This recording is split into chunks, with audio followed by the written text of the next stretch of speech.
Hello, everybody. Welcome once again to Action Theater Presents. Today's feature, of course, is The Pirates of the Caribbean, the third act of the trilogy at World's End from 2007, starring Johnny Depp, Keira Knightley, Jeffrey Rush, um, Orlando Bloom, um, and cast. We also have Tom Hollander returning as our villain, Lord Beckett. Bill Nye is back as Davy Jones. Jack Davenport is back as Norrington. Jonathan Pryce is back as Governor Swan. Lee Ehrenberg and Mackenzie Crook are back as Pintel and Ragetti. Gibbs is back. Kevin McNally, as well as David Bailey. It's Cotton. Stone Skarsgård, who's a bootstrap Bill Turner, Naomi Harris, also David Schofield, Lauren Marr, pretty much everybody who was in the last two movies is back. Keith Richards shows up in this film. Ghassan Massoud, who played Saladin in Kingdom of Heaven, he's in this film as well. And also a name I know some of you out there are definitely looking forward to, Chow Yun-fat is in this film as well. Of course, from all those classic 80s and 90s John Woo films. So, I have not seen this film. No. I have not seen the Pirates films past part 2. Okay. So I am not 100% sure what we're walking into here. All I know is that this movie is like 20 minutes longer than the previous one, and I'm like, yeah, this one's it's quite enjoyable. That's why I've elected to do it.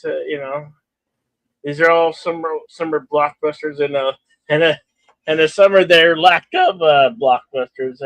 Well, it's good to revisit some old ones, Indeed. The brief synopsis for this is Will, Elizabeth Barbosa, and a crew of the Black Pearl try to rescue Jack from Davy Jones's locker and prepare to fight Lord Cutler Beckett, who controls Davy Jones and the Flying Dutchman.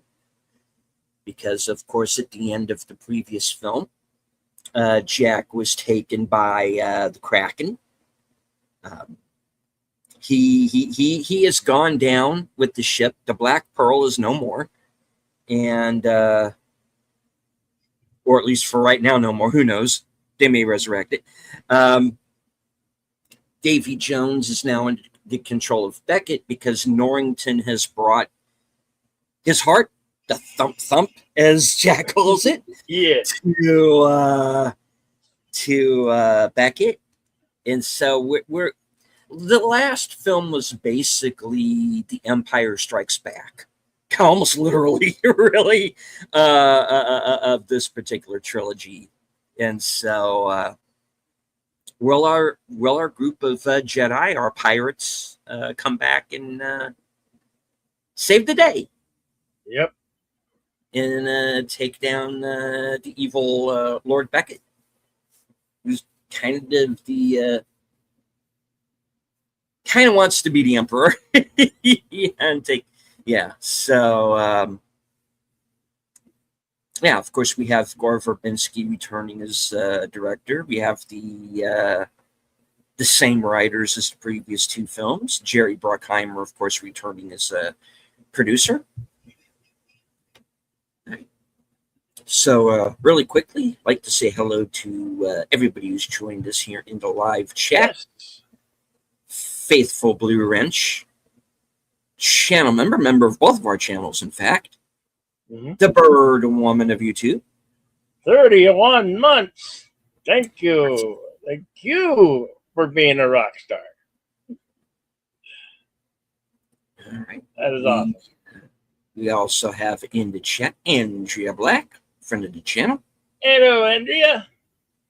Channel member JPRPH1. What's up, JPRHB Oakland? We won't make you walk the plank just yet. All right. So, something very quickly, a little bit of housekeeping before we move on. YouTube has guidelines. Yeah. The pirates within this film, they have guidelines. YouTube has guidelines. And unlike the pirates who kind of, you kind of skirt those guidelines sometimes when necessary. Unfortunately, we can't do the same.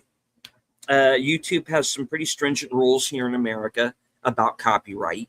And this film is not yet in the public domain. So unfortunately, we can't air the movie live. We would very much like to, but to do that, and hello to Tim, FKHC 2005, to show the movie to you, we would have to either pause it every 8 to 30 seconds for commentary, which would make the movie twice as long, at least. We would have to cut it down to basically a slideshow, which some shows do, but we don't really want to do that here. Yeah, a little time consuming. And another thing that's time consuming would be to put watermarks over pretty much every frame of the film. And hello to Daniel Berry Sports Highlights. Hey, Daniel Berry. Good to see you. Yeah. Friend. Or be based out of India, where you can. if you are on YouTube and you find a movie is uncut entire, it is probably because a channel in India did it. Yeah, because we can do that. We can do that here. So what we have in place is let me scroll up and find it, and that is the screening room. Yes. And it should be pinned to the bottom of the chat. And if you click on that link, I keep wanting to say prompt for some reason. If you click on that link, yeah, you can, and if you are watching live, you can join us in Cosme and follow along with us. If you have your own copy, which we highly recommend having, or if you're on Fandango at home, where this film is available to watch. What we will do is once we start the movie, we are going to put up a commentary. We're going to put up the commentary only banner. So you can click when that banner goes up at the start of the film, sync along with us, and you can follow our commentary. Well, mostly Bill's, because like I said, this is the first time watch. So I can't throw in any story points because I don't really know them. But there will be the trivia section at the end from IMDb, and we'll go into that after the film has completed. And hello to Tune the News. Tune the News, our friend Tune the News. Welcome. Yes. Okay, so Bill, unless you have anything else, I say let's go ahead and get this party started as we round out the original Pirates of the Caribbean trilogy. Yes. Yes. Ahoy, me mateys.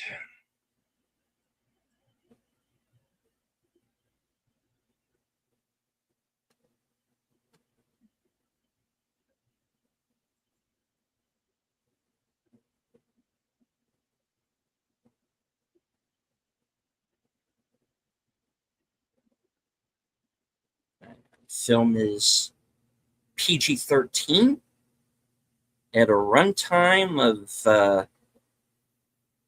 2 hours, 48 minutes, 44 seconds. We, of course, have the, what was at the time, the new Disney logo. I believe the first movie was the first one that had that logo to it. Yeah. Hello to Santiago Chavez joining us in the Cosmo chat. And hello to the emoji queen, Lady Mist. Hello, Lady Mist. Behold, we see a hangman's noose, the gallows.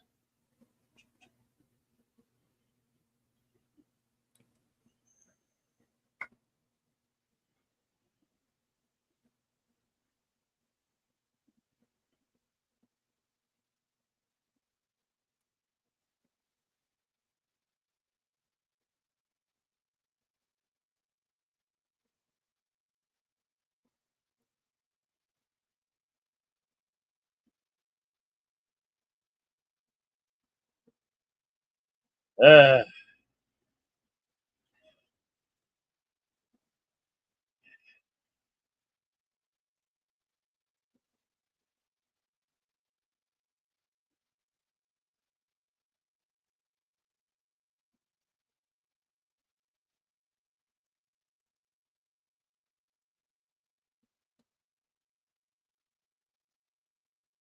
Basically, anything we do not like, we're gonna hang you.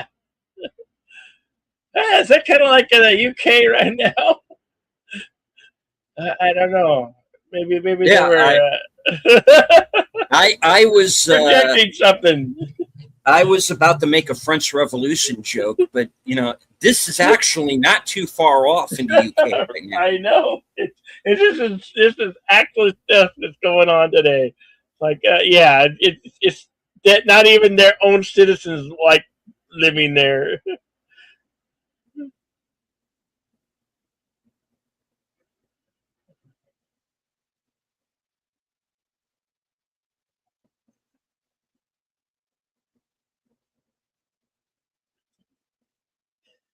As the young boy holds the doubloon and he starts singing the pirate song.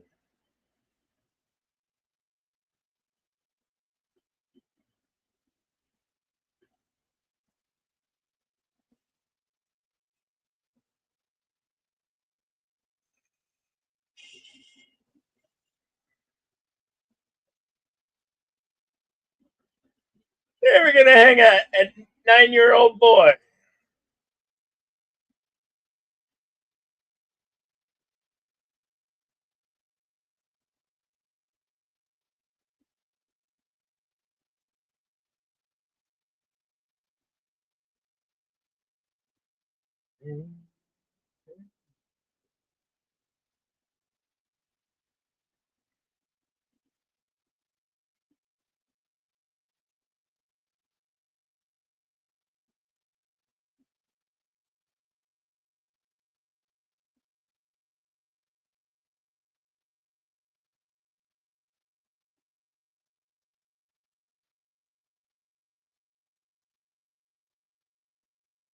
And here we find out that was his whole point.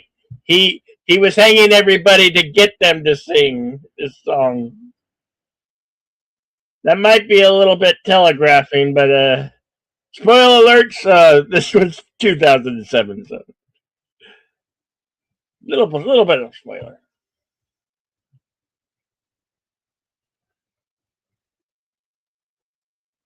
And the bloom hits the ground with the title "At World's End."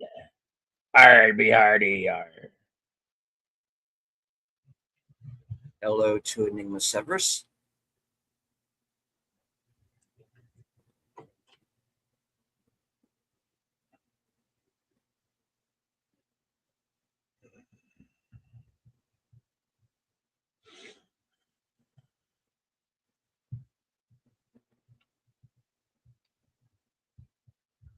No. You don't want to go to Fiddler's Green. There are too many zombies.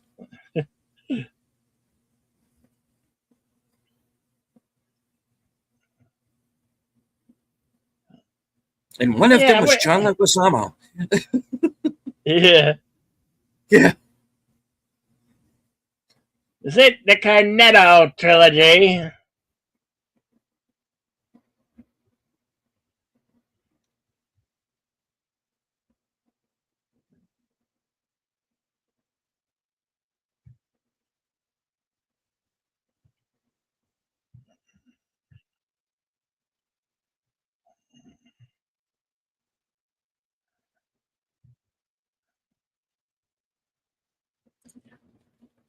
Looks like you're in need of some major oral hygiene, sir. Yeah, this guy was in Tropic Thunder.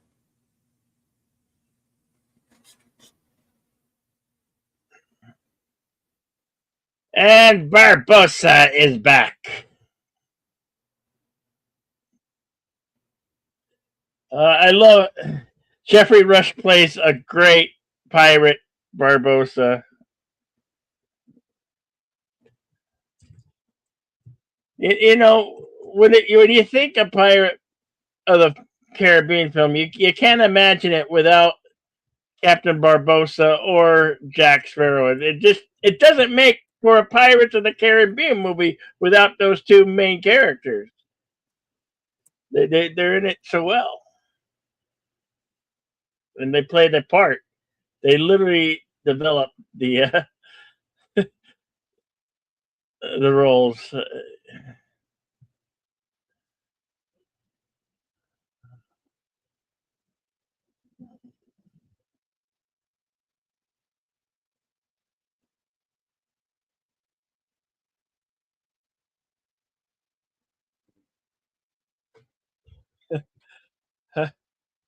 Okay, JP, if you're one, I'm missing your what you're trying to say there with the WNBA star Caitlin Clark. No, that's the other one.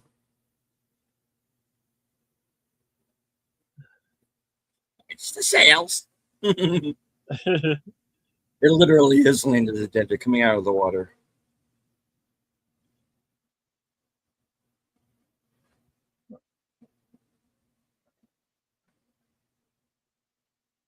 Yes, and yes.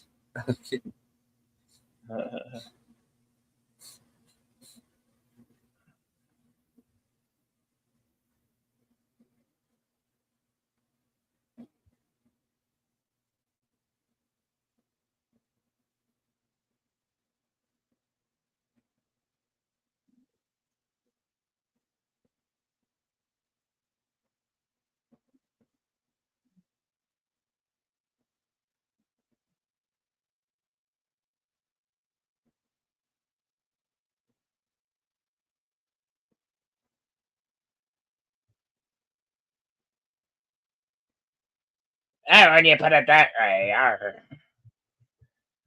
remove.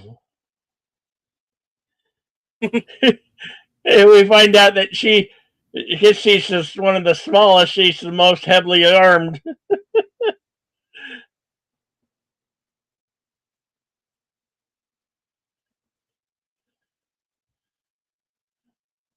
Banana.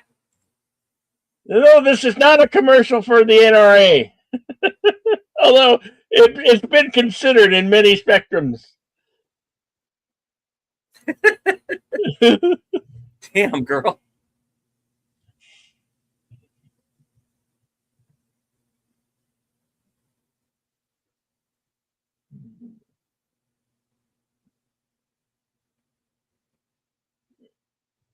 Yeah.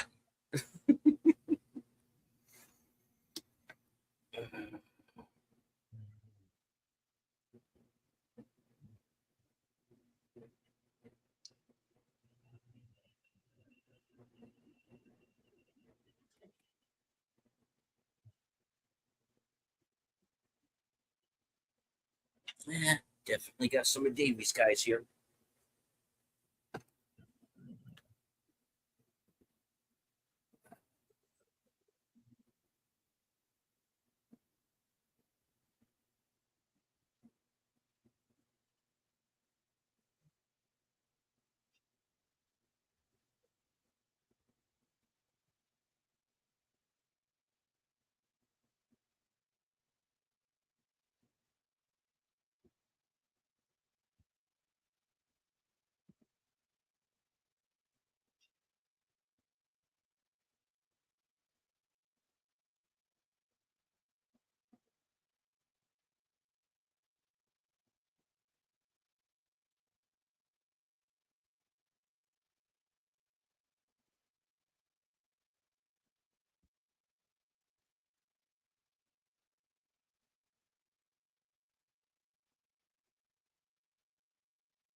More steam. No.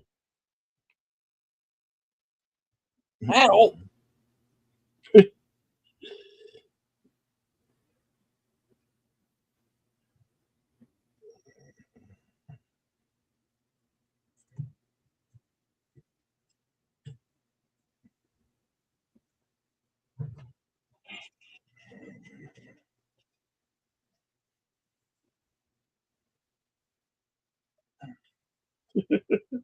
Oh, this is great.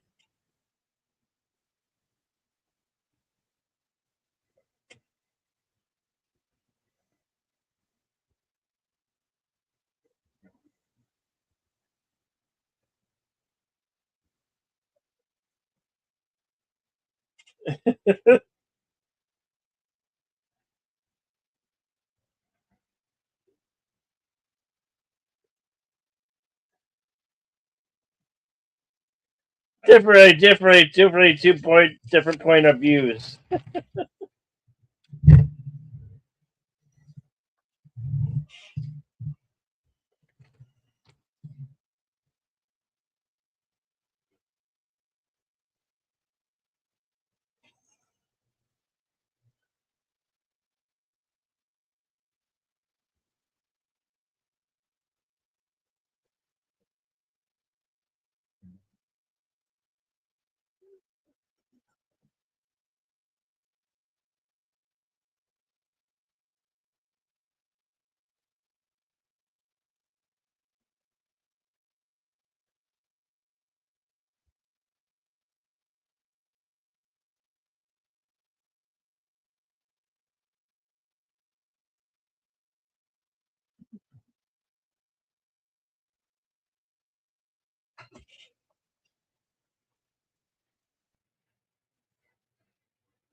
Oh, imposter.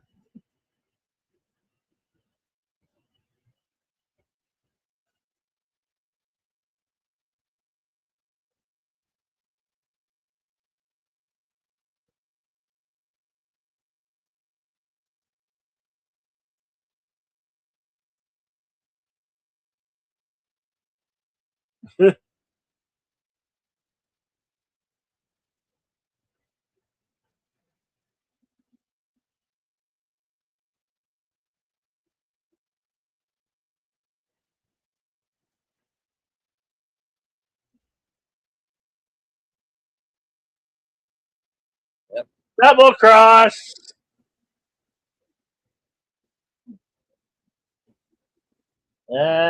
Looks like the East Indian Trading Company got there first.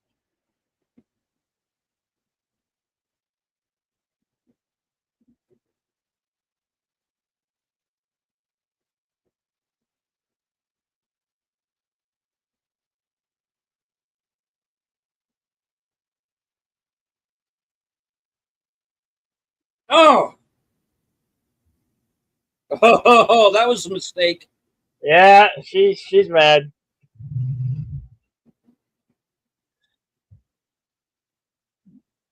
Boom.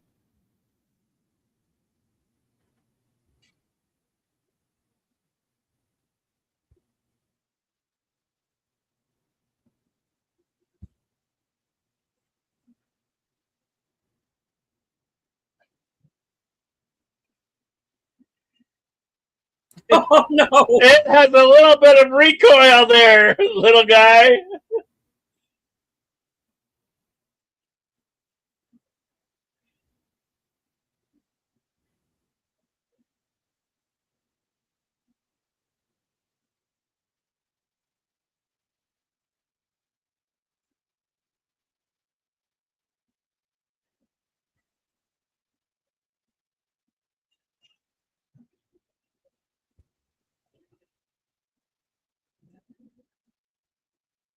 Bird.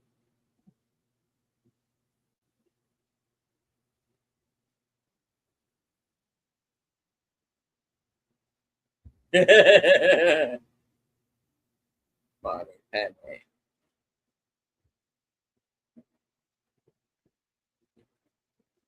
Oh, got the other twin.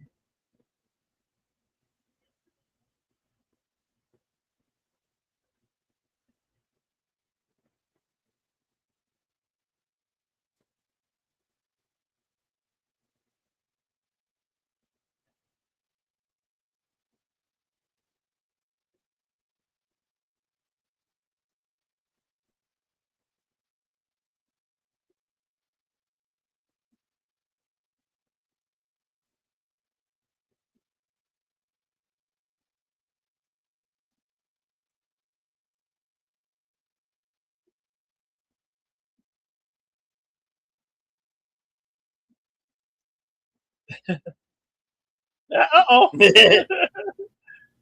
Clever little Jack. Fire in the hole! Fire in the hole!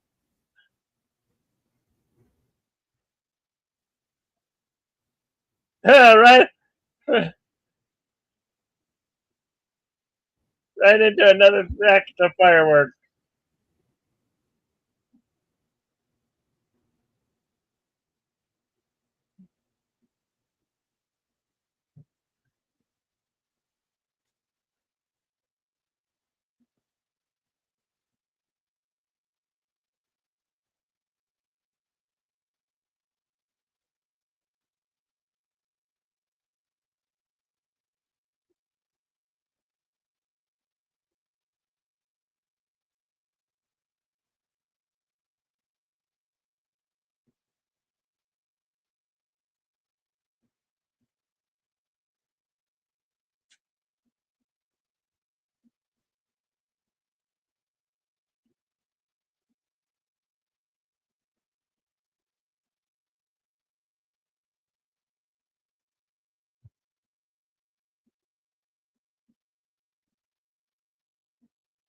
Here we have the Flying Dutchman again.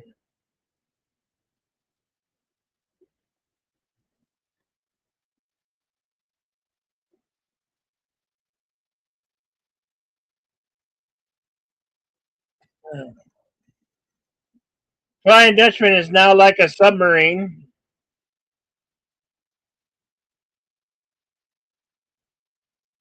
and is working for the East Indian Trading Company because they hold possess Davy Jones' heart.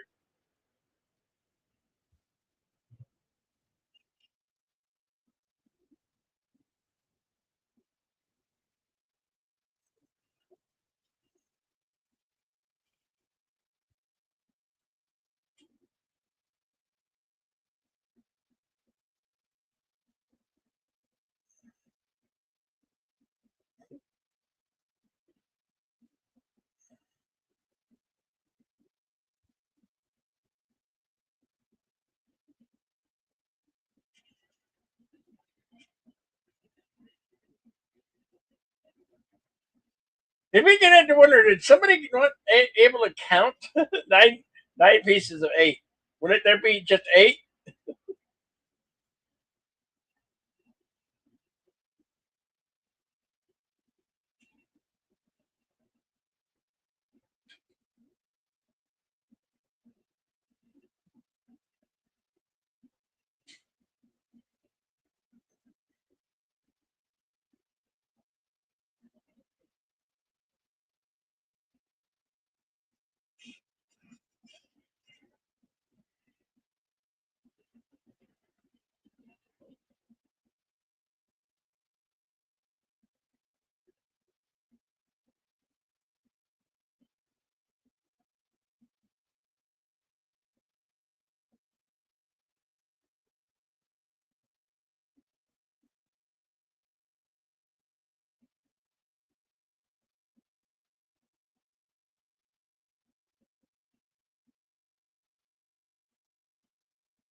Yes.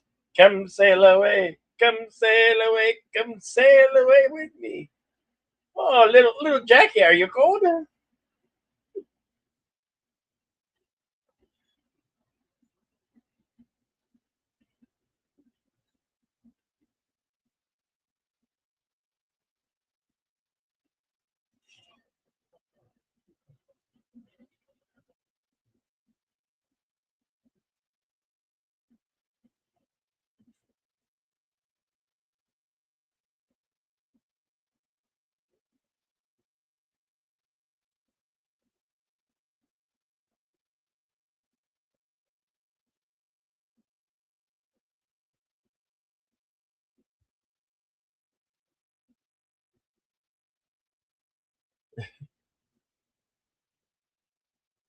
Uh, can anybody say this big? He lost his big toe. Talk about frostbite.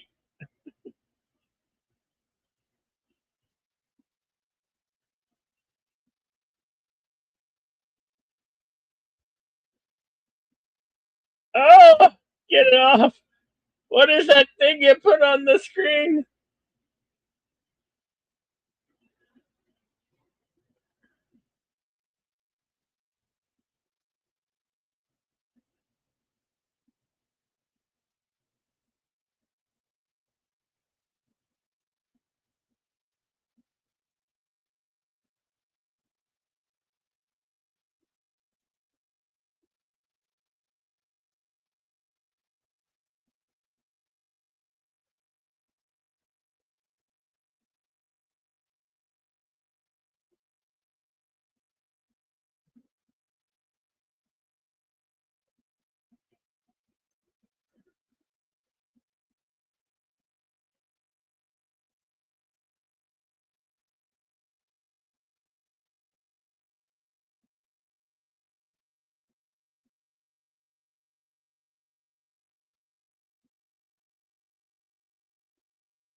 Imagine if this little ship hit an iceberg. It would be in. Well, it would sink really fast.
We have Davy Jones under servitude of the East Indian Trade Company. He's not enjoying his life, so yeah, he is a loose cannon. He kind of likes the destroying. That could only mean one thing.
Thump thump.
This is how they get to the Davy Jones's locker.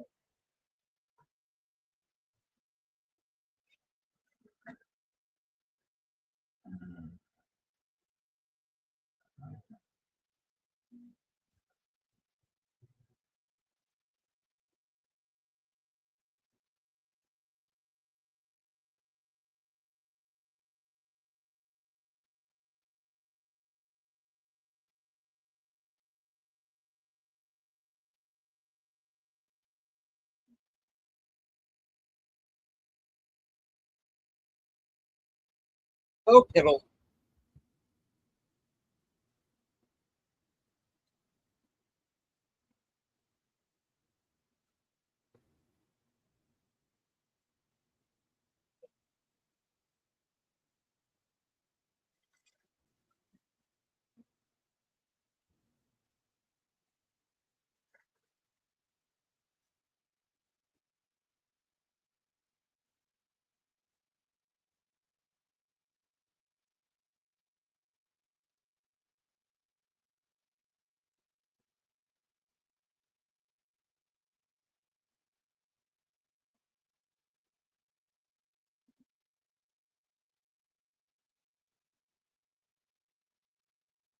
Yeah, none of them.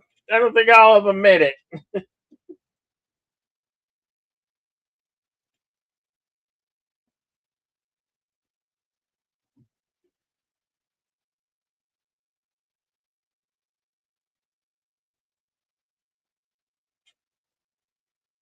And we're in the locker now. We have Jack Sparrow looking for his peanut.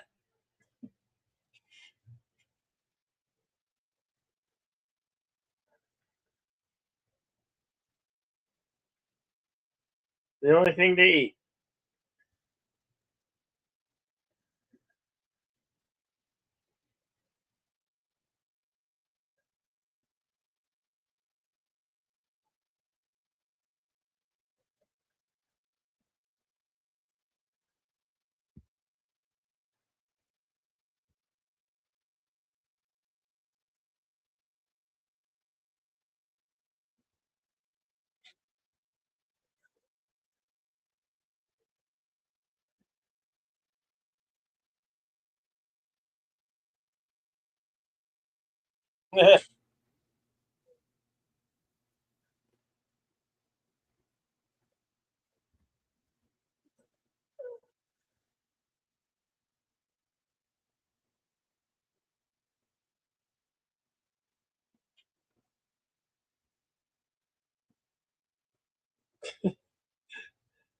Jack, what are you gonna do with that goat?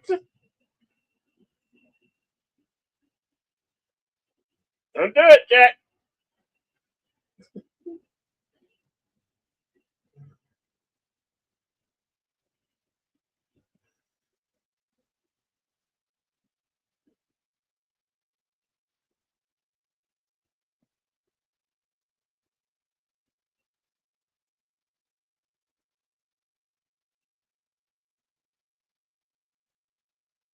Oh,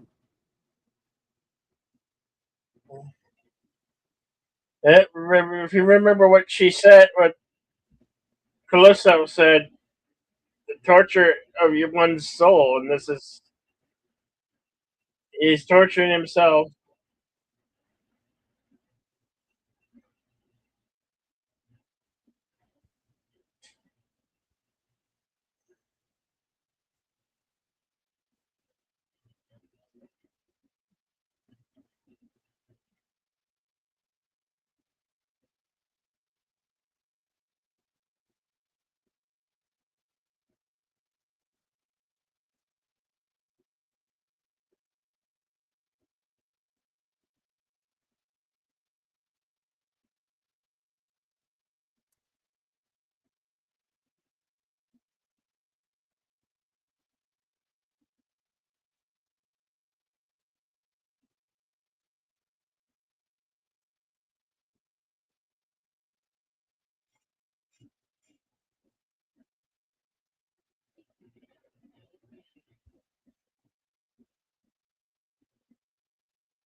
That's no ordinary rock.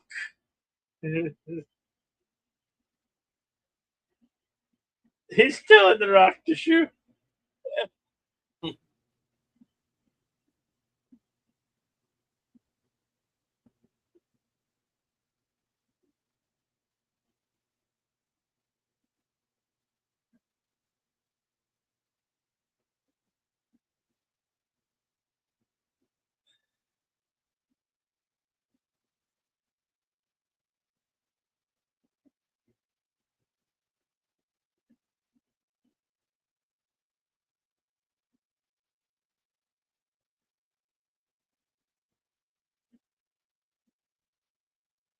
yeah, I figured.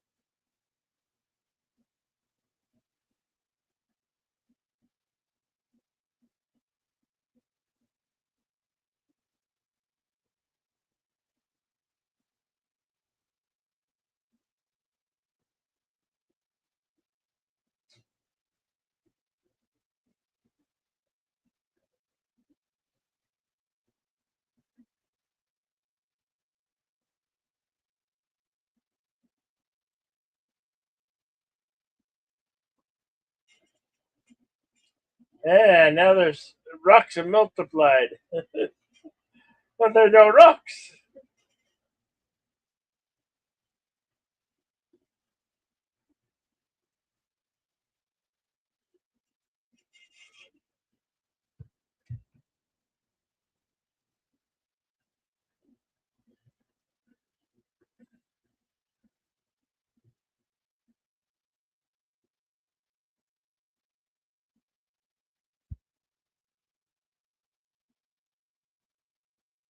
The march of the white crabs.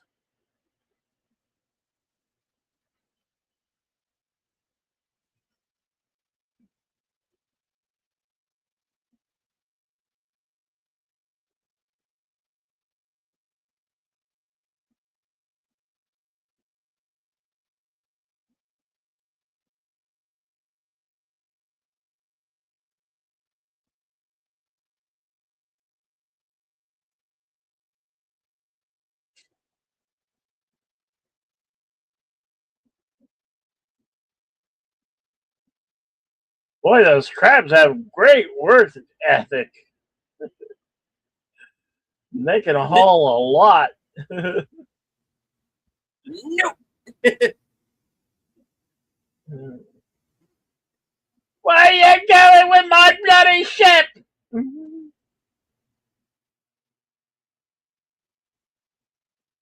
There we have the arrival of our others in the Davy Jones's locker.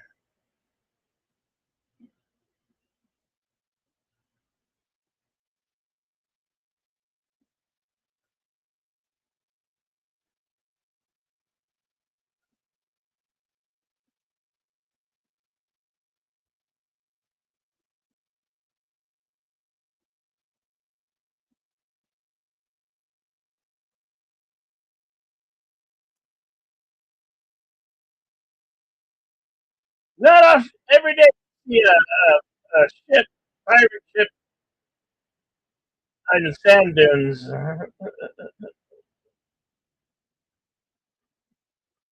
I didn't know they could do that.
How does QED mean you're not really here?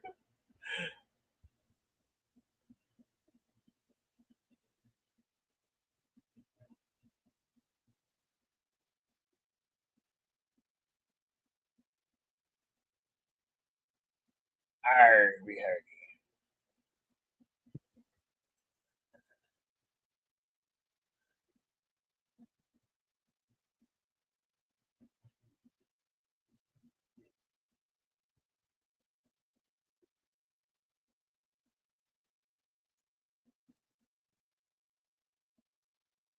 And you better get it before it sails away.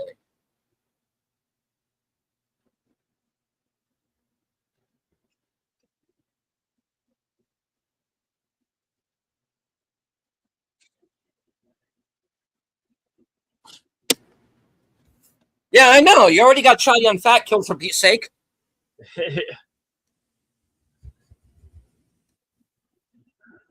Yeah.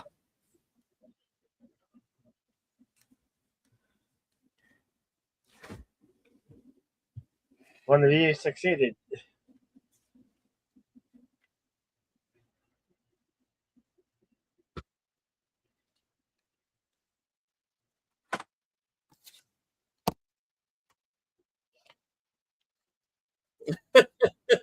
Listen to me, you cheating bitch.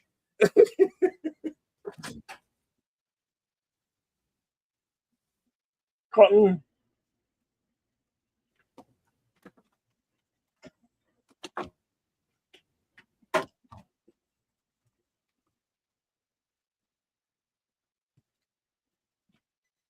with the highest bidder.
Yes, they went there with those jokes.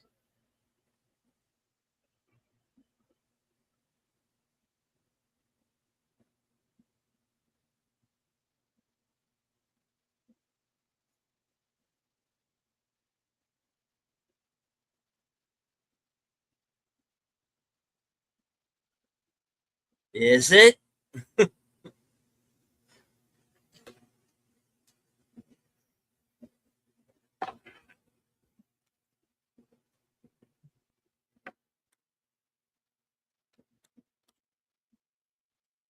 Yeah, I know, right? It has been lost. It makes you appreciate it when, and then this is the evil corporation, Disney, behind it. Yes, the evil mouse.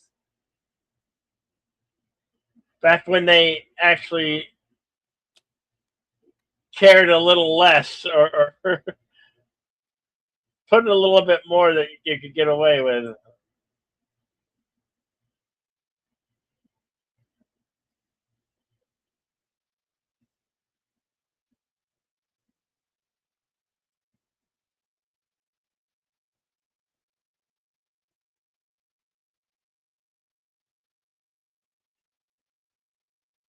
What you do? Oh, sirens. Yeah, no, they're just lost souls to the sea.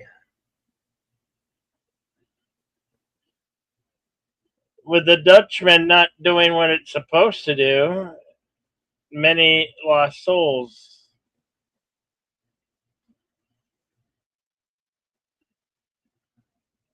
You drop your balls. Your balls just dropped.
No,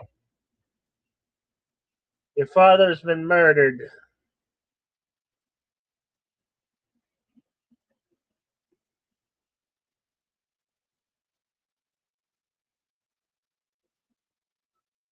Now she has some unbear reality of what.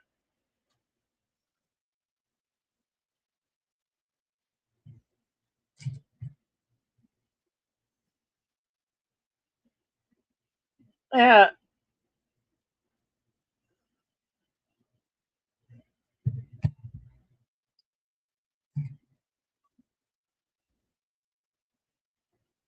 he got killed for his curiosity.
I like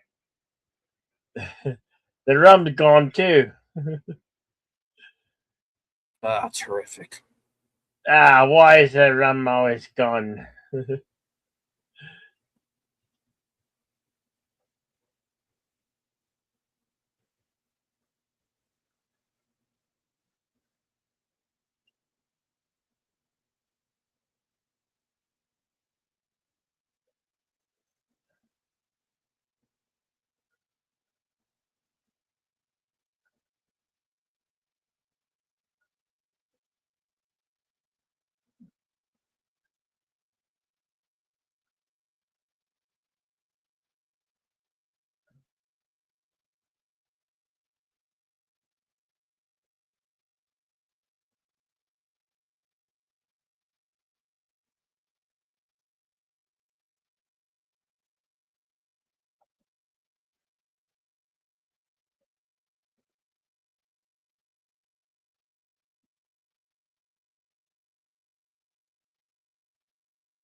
Salty wenches.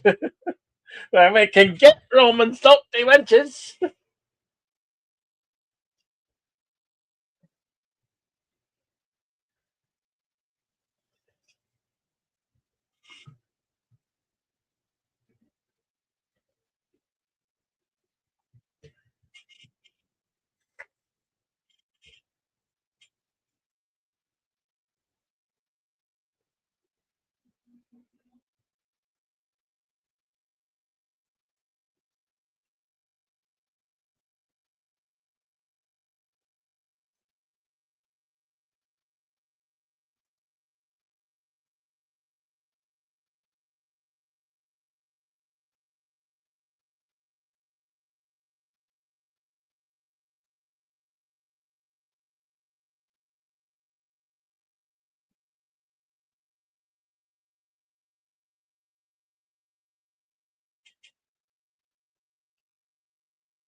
Yeah.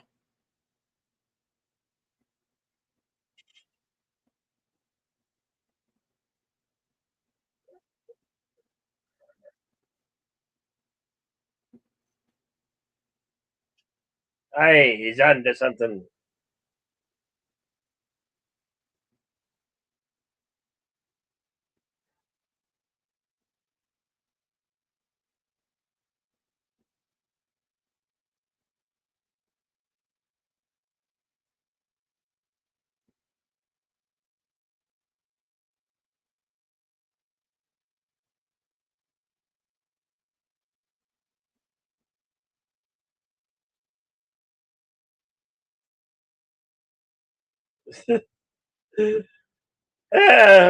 We can see there, guys.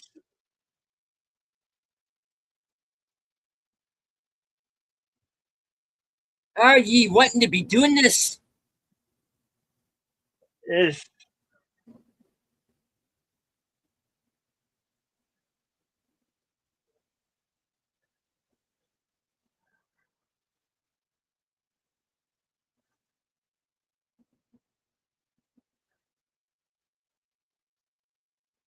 hold on. Oh, he's gonna lost to the locker.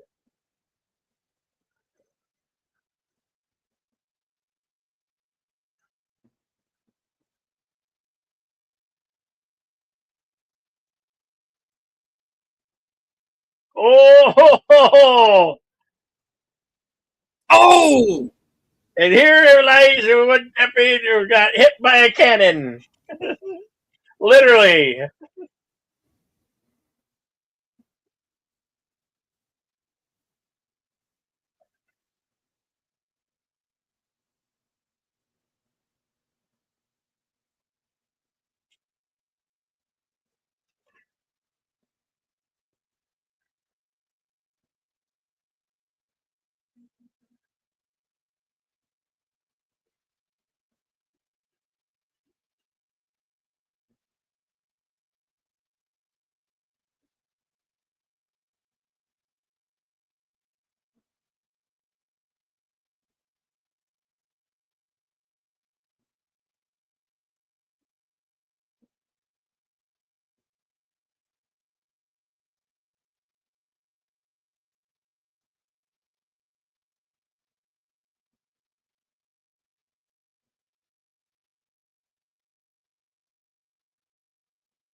Oh, you frickin' The little bird says traitor. parlay.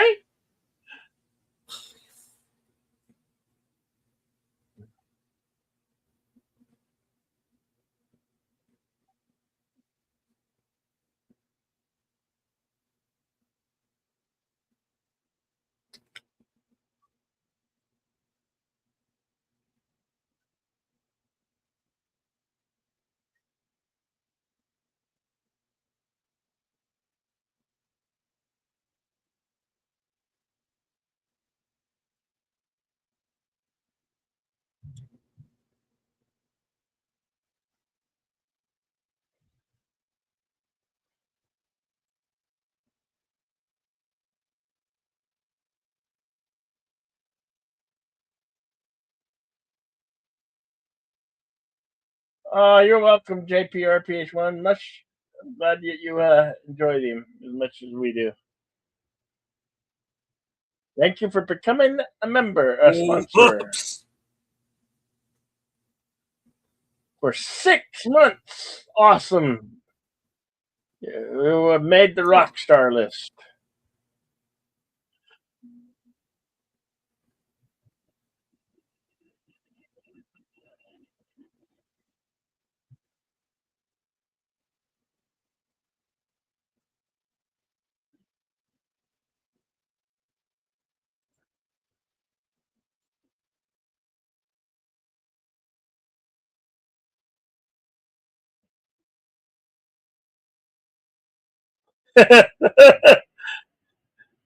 Now Jack has a bigger telescope.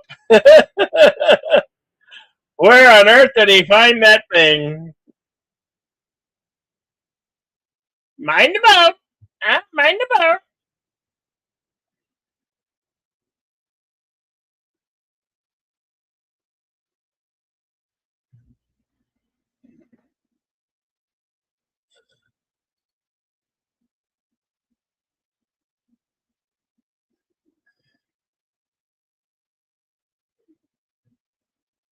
There's the Kraken, the beastie.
Oh,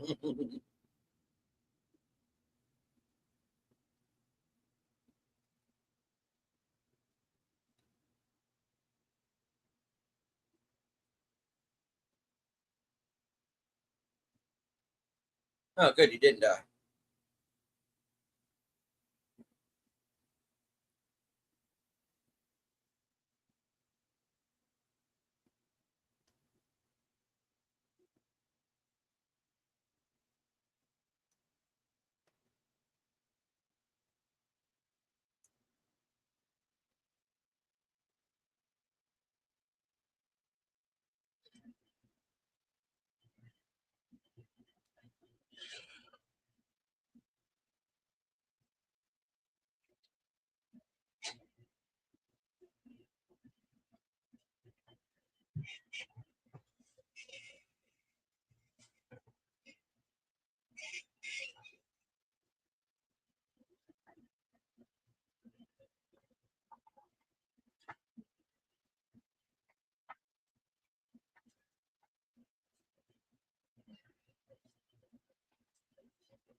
Pray I don't alter the deal any further.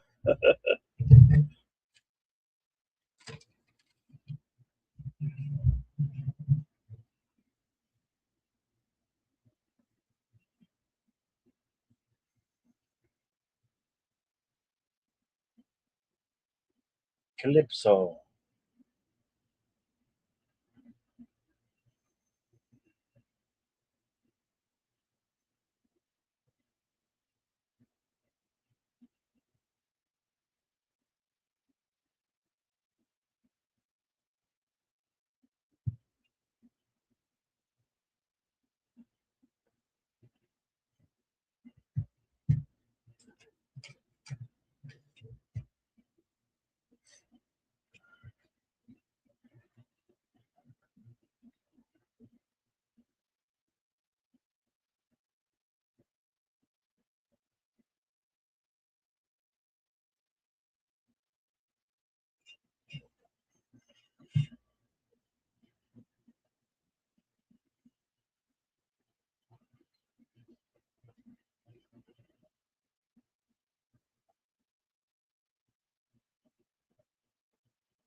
Right, There's the putting ship, too many holes in the boat.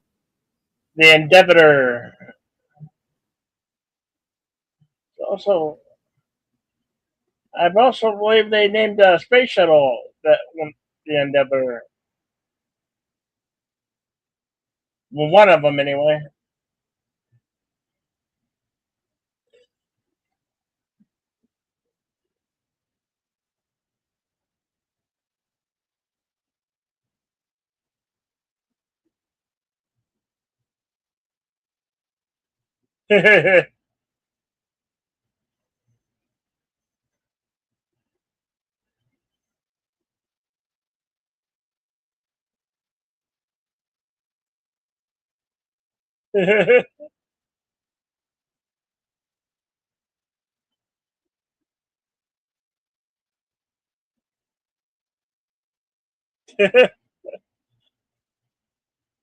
That was.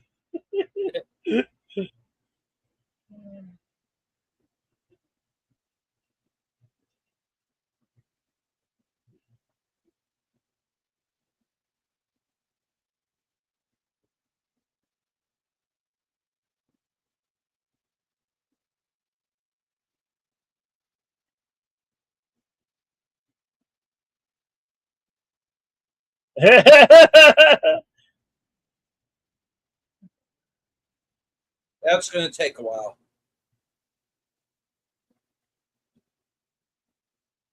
I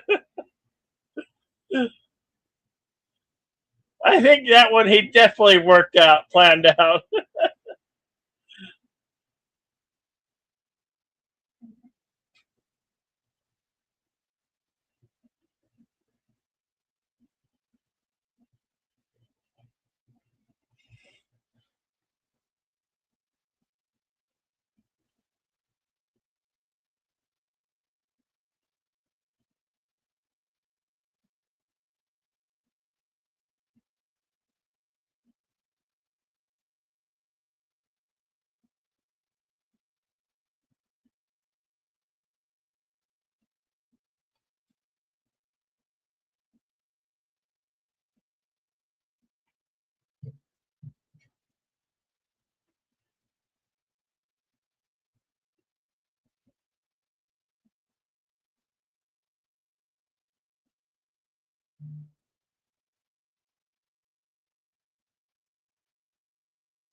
Looking too good, buddy.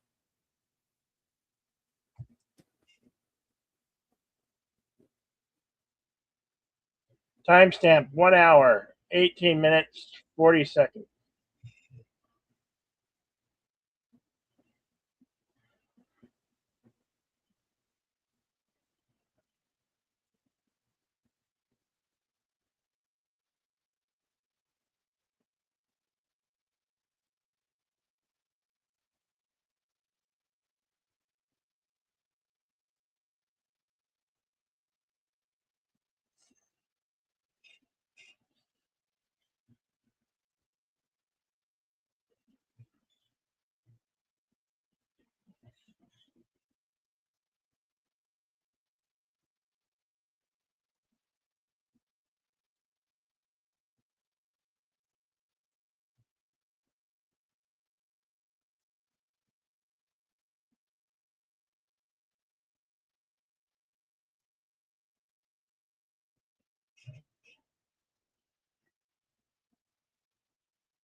It is Xerox the last scene.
If you don't know me, you don't, mate.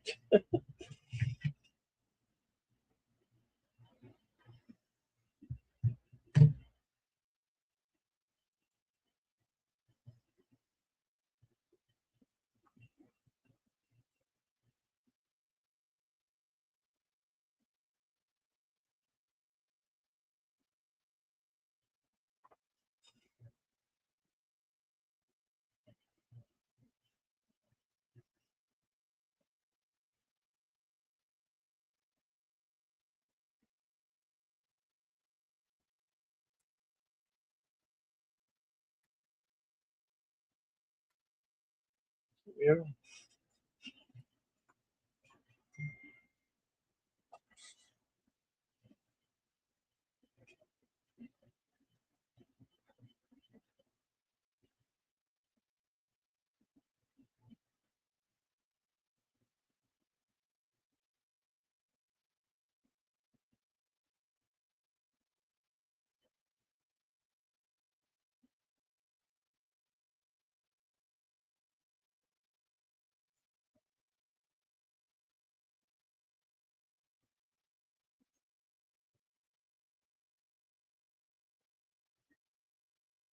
So don't have the face for tentacles.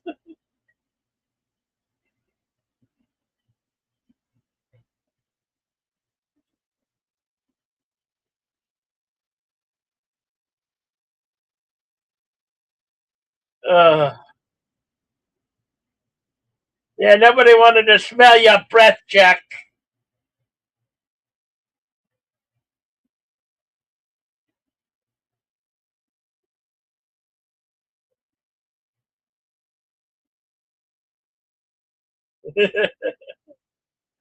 Pirate.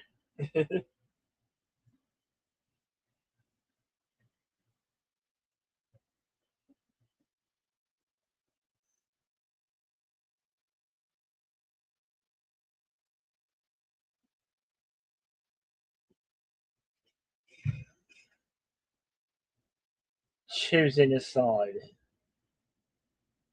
He chose poorly.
I believe that's a sword that Will made.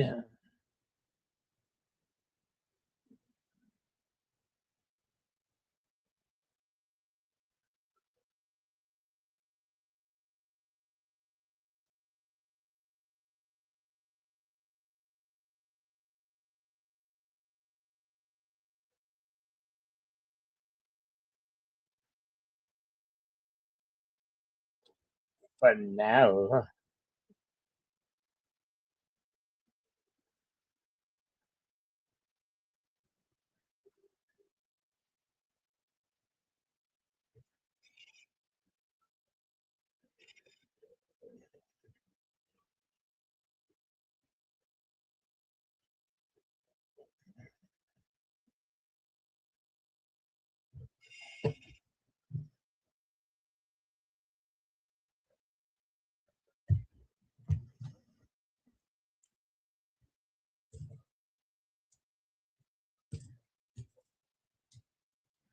Larry.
Well,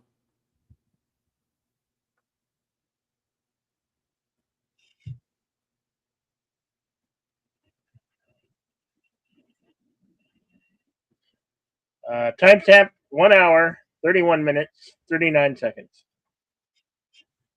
Halfway through.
And here we get the cameo from Keith Richards coming up.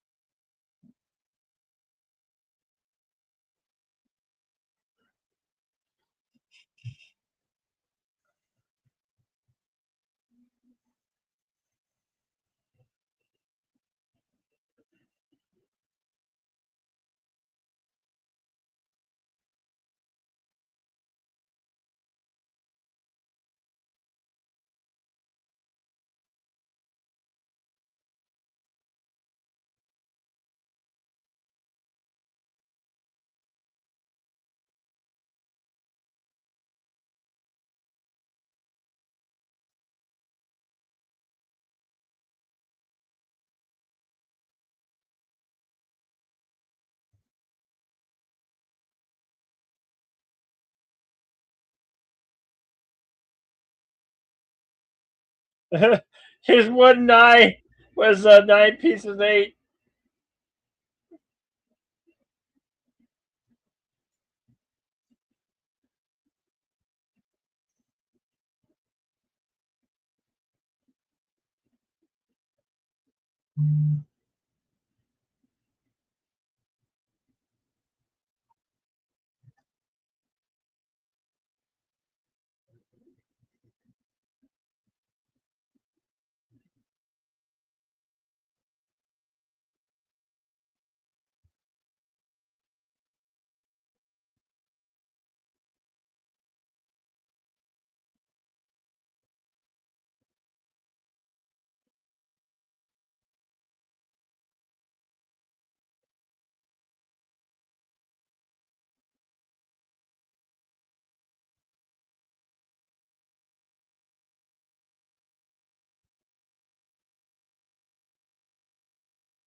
There's no honor between amongst these. A.B. Hardys are.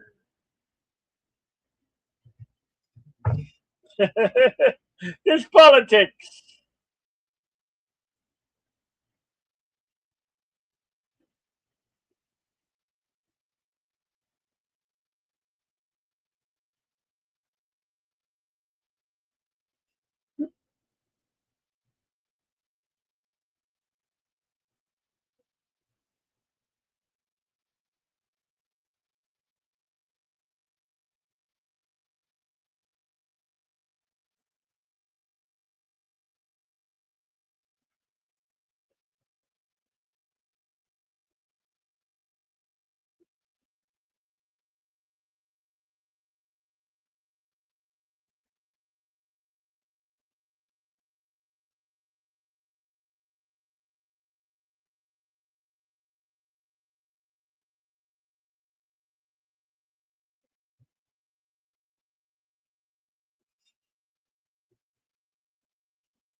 Oh, he did.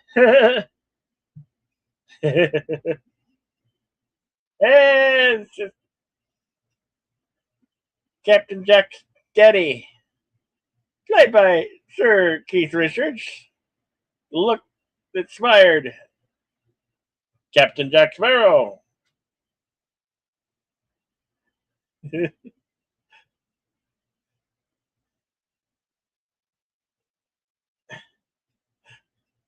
The man's just going to go on living. He'll outlive all of us.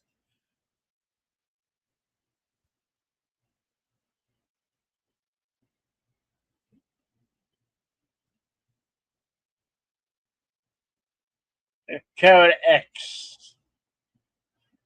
Hey, Hey, yeah, the dog with the keys made it back. Sea turtles, mate.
Hey, Kronos, what's up, buddy?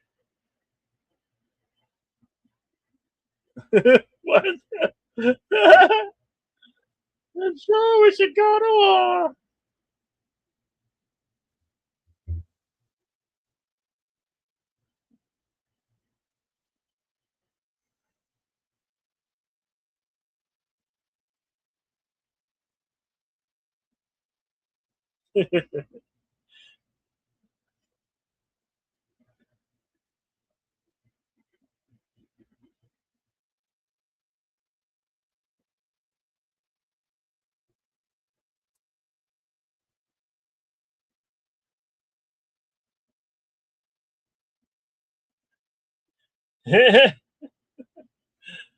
Mom, your head's shrunken.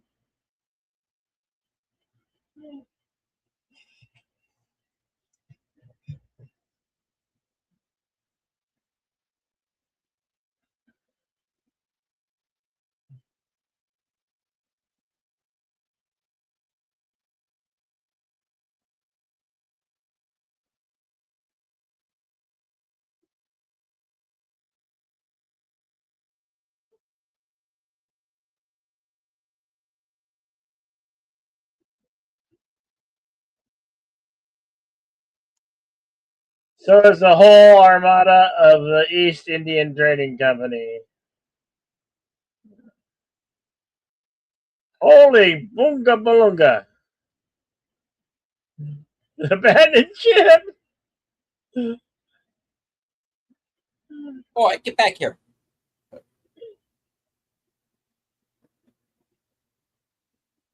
Okay. Trader Parrot. Hey.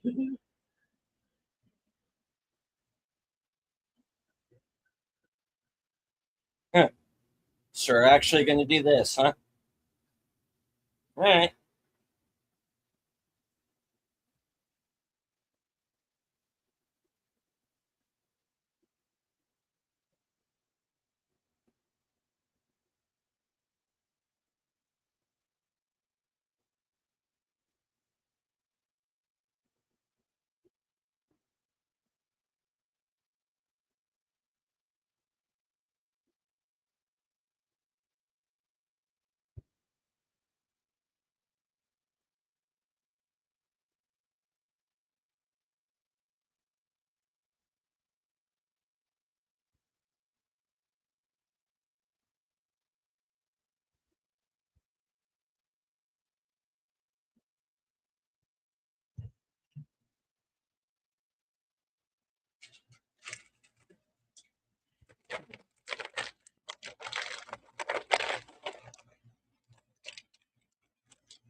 To Curtis Selby.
Hey, Curtis. Good to see you, pal.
Jeez.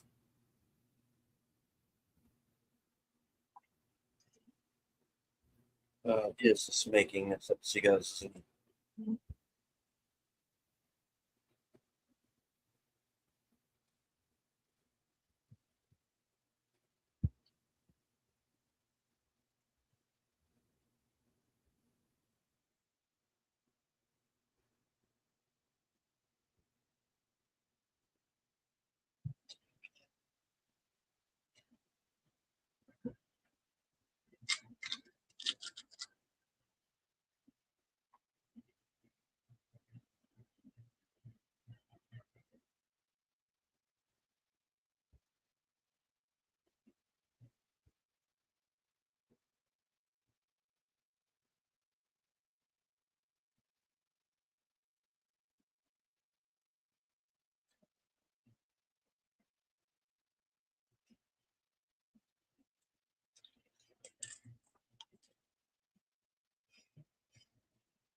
Somehow I'm going to think that didn't work.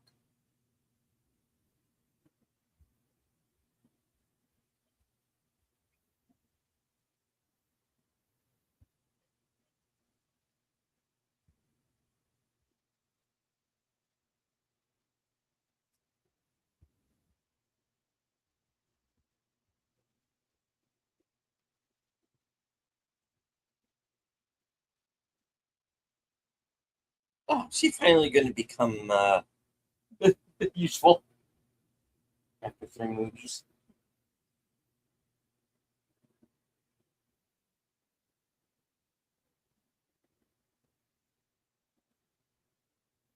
I think that might have worked.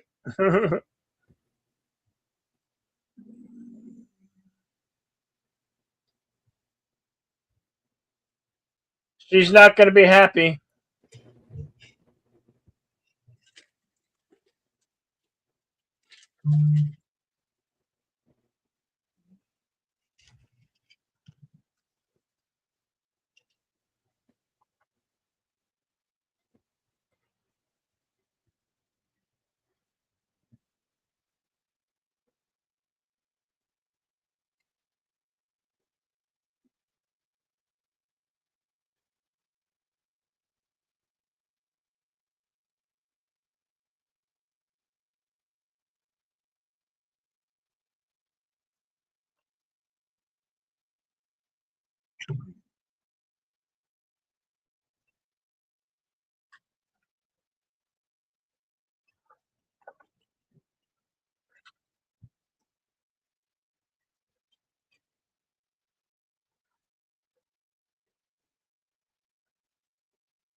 Oh yeah, she's got a lot of crabs.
Was that supposed to happen? Yeah.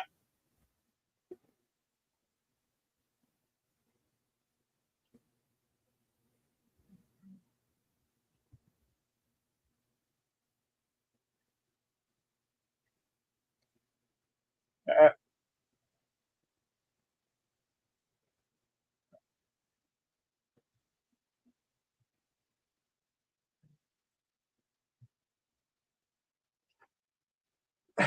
you need garlic and butter lemons, really? Which I,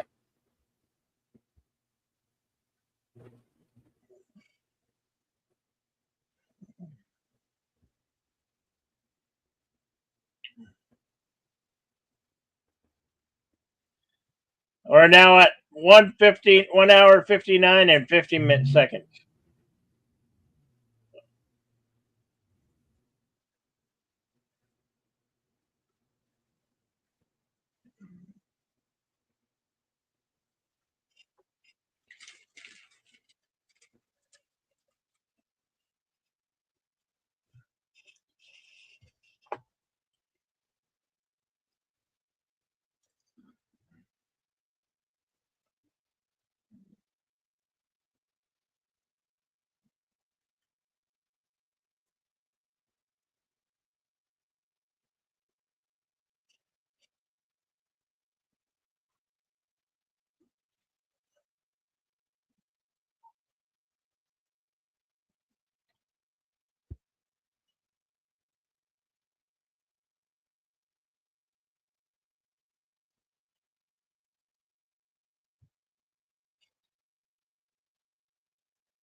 hoist the colors.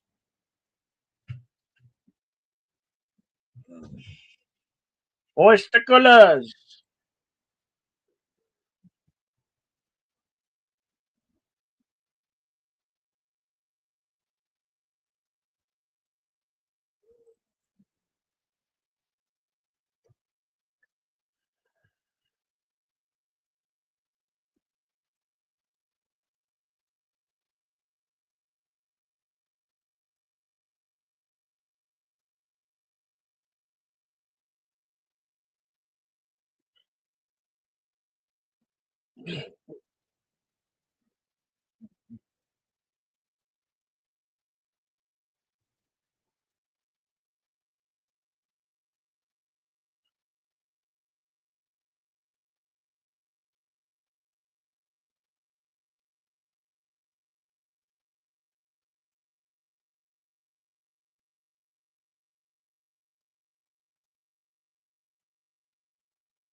Double move. I'm missing my brain.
Hey, these two guys. Yeah,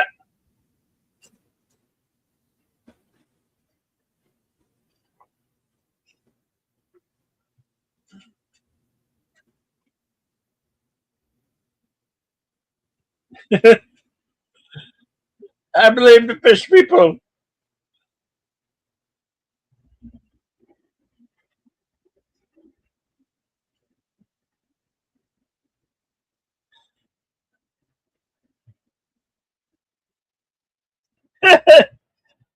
As Captain Jack Sparrow murdered away with the thump thump.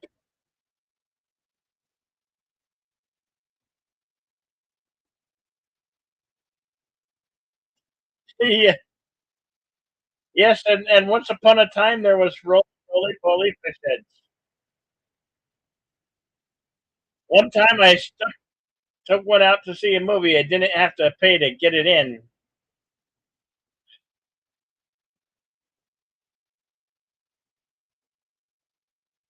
Yeah.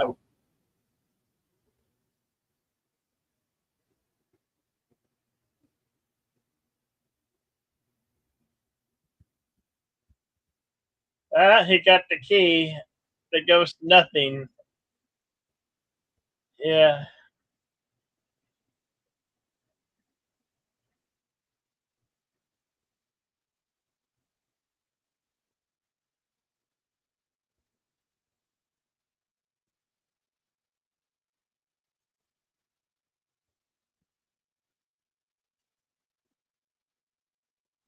You know, fish heads are never seen with Italian women,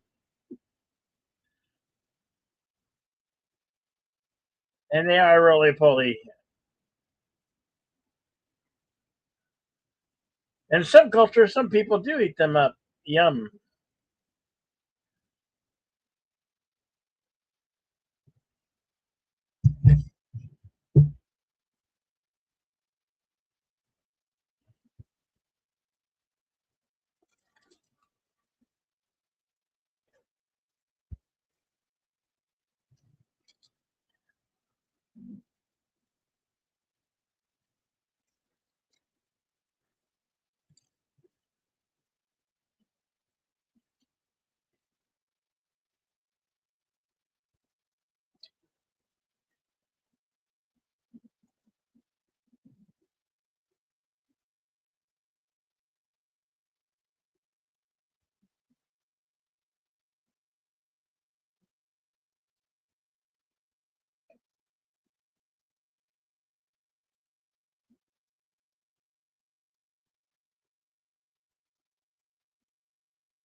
Absolutely, Igma. We will.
Oh, nice.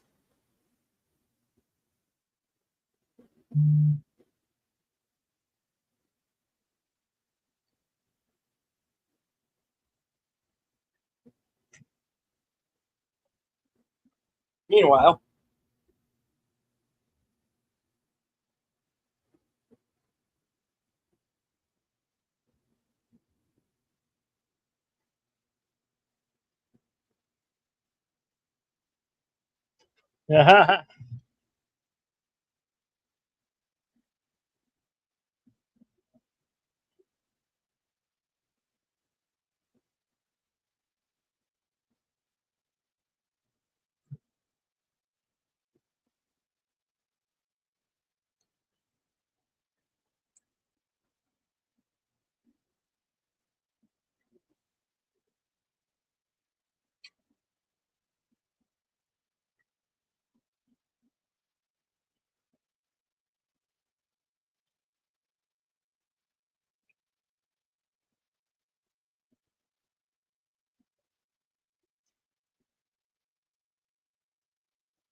hey,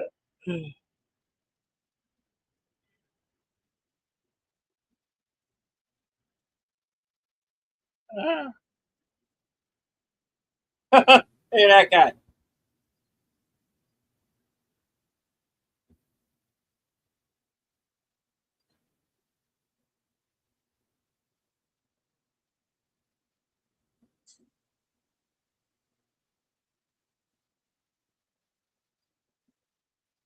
Oh no, Jackie!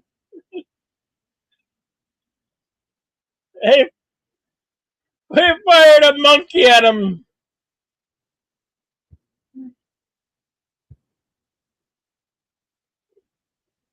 Ugh.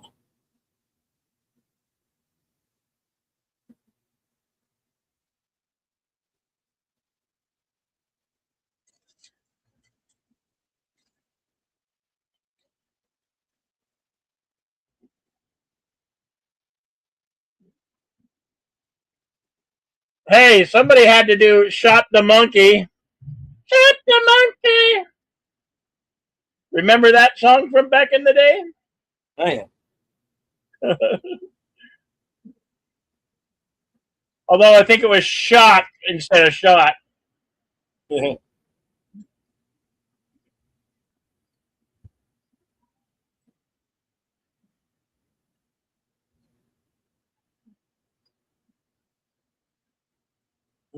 Yeah, that's the one, JPR, everyone. Yep.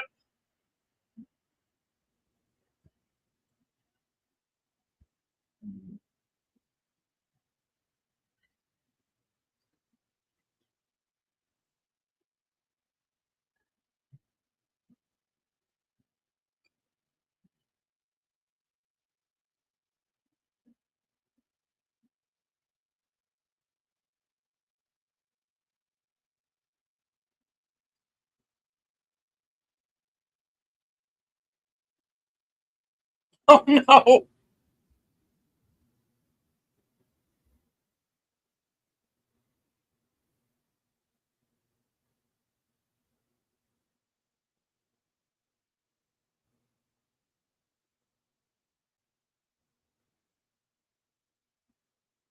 Don't distract me. I'm watching a movie. Yeah.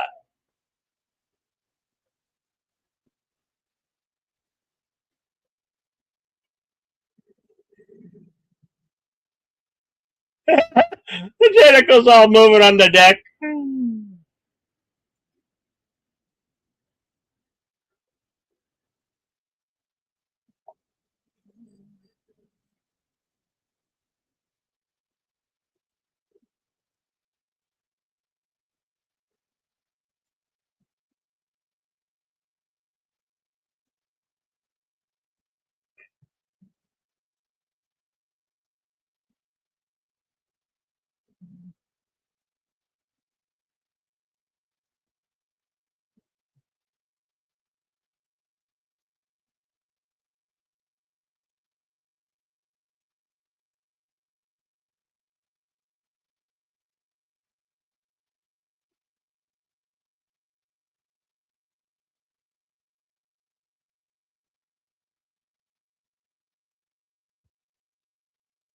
I get so lost sometimes.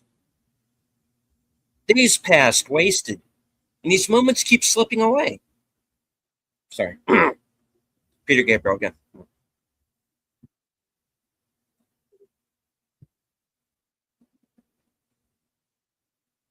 Oh, he's got the thump thump. Yep.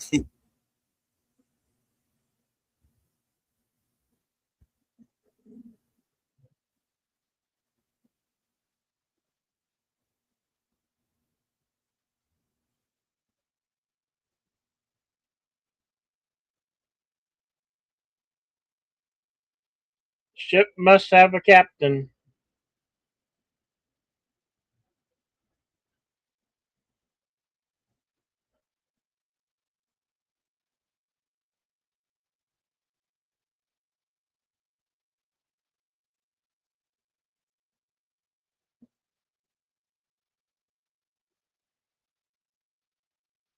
He was stabbed in the heart, so he must give his heart. Ship must always have a captain.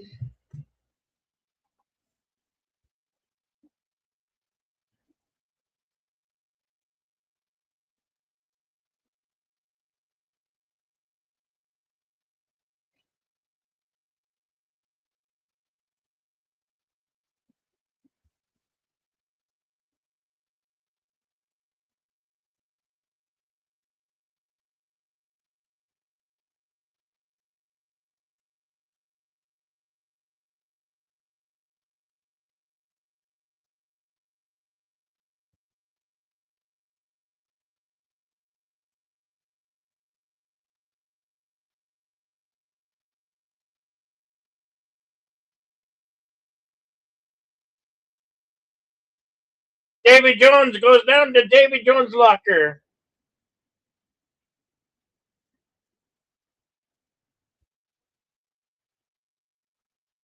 Sorry, Enigma, we're not even close to winning.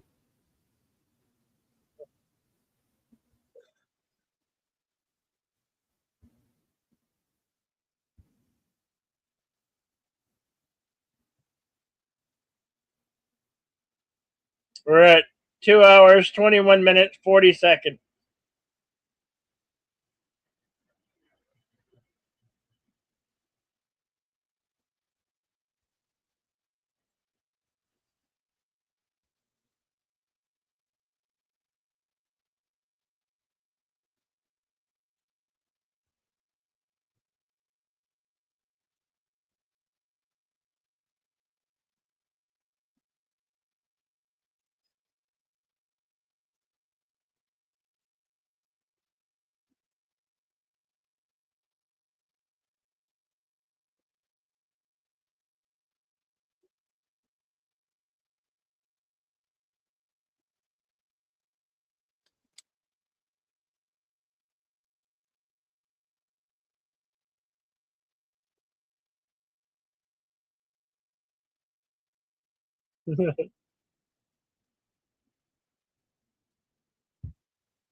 No, it was a spider monkey.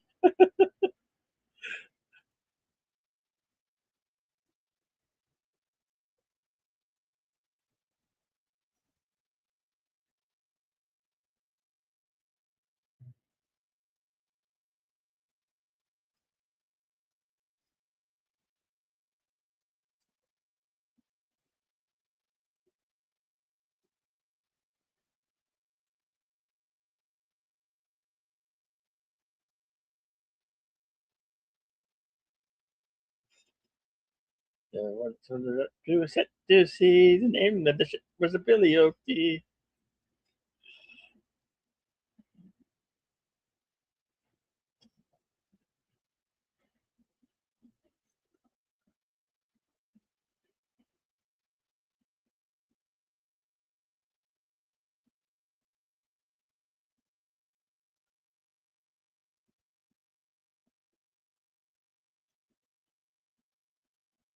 I love how they do it.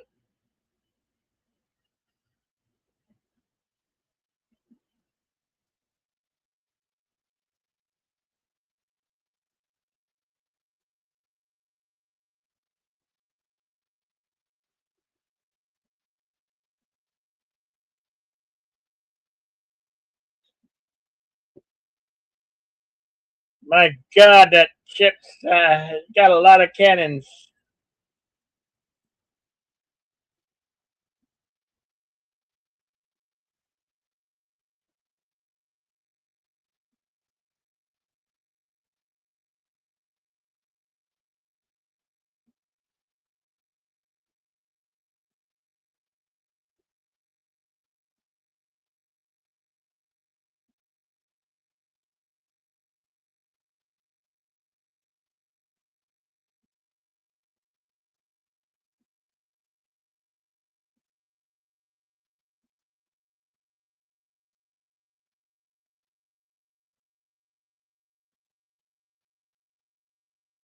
Hey, LGG, free the net.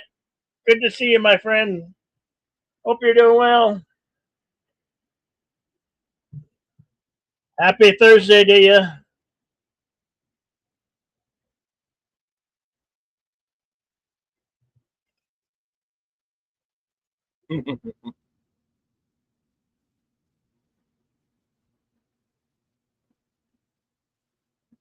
Whoops.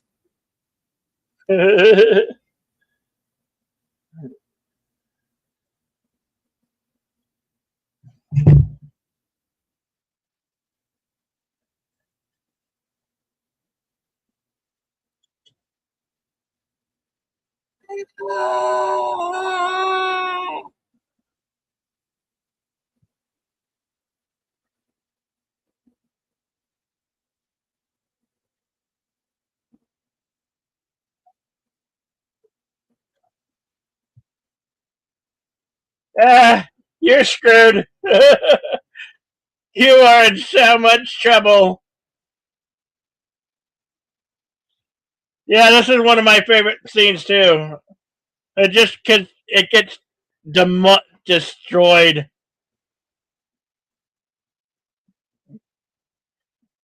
Abandoned ship.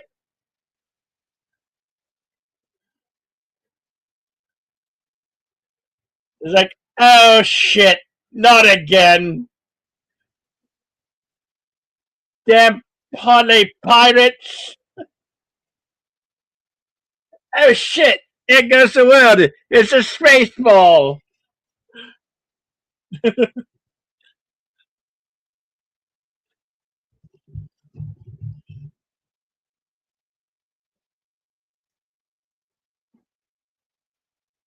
This right here, it's like all brand new, and then it's like, boom, it's gone.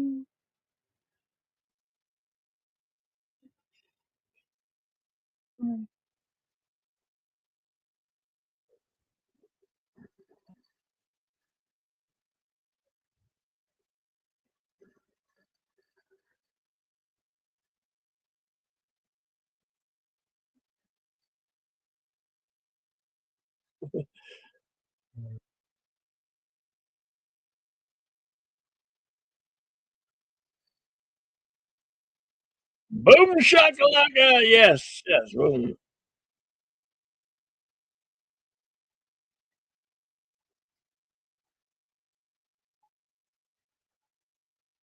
They just took out the flagship of the Armada.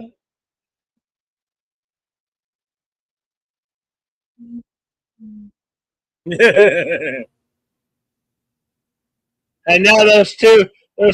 switch sides, they're pirates. Ready to sail. Ready to sail.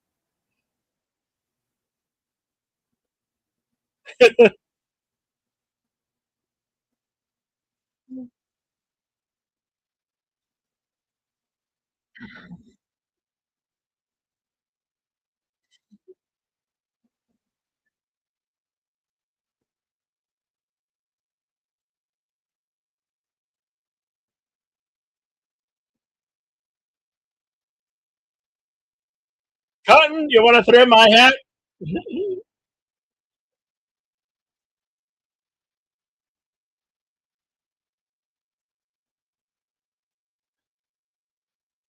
Keith Richards.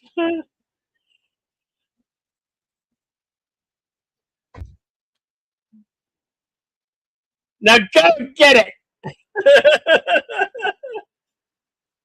No, right.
This was 2007 Chronos. Yeah,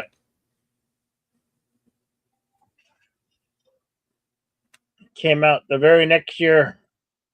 Yeah, they shot 2 and 3 back to back. Yeah.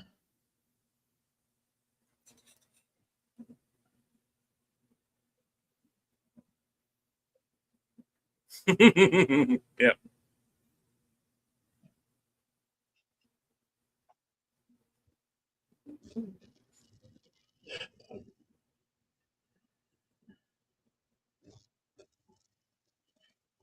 Yeah.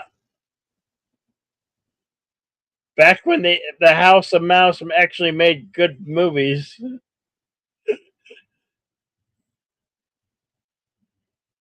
Although I do have hopes for Doomsday.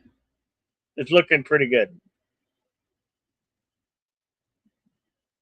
But that's a tale for another story and another stream and another broadcast.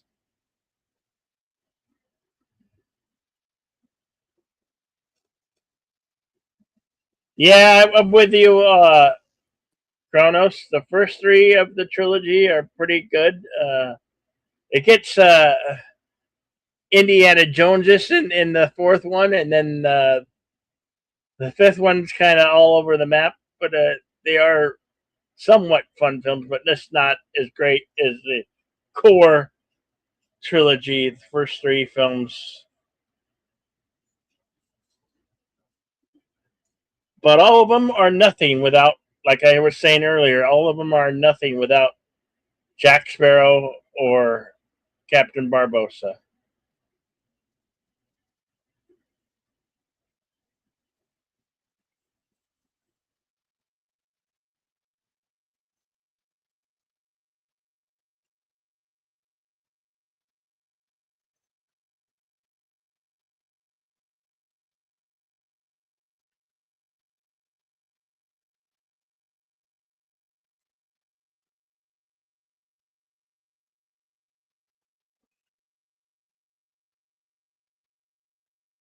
Well, it's rumored that as Johnny Depp is back on as Jack Sparrow for Pirate Six.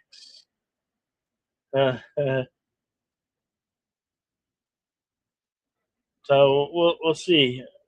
See, they might surprise us.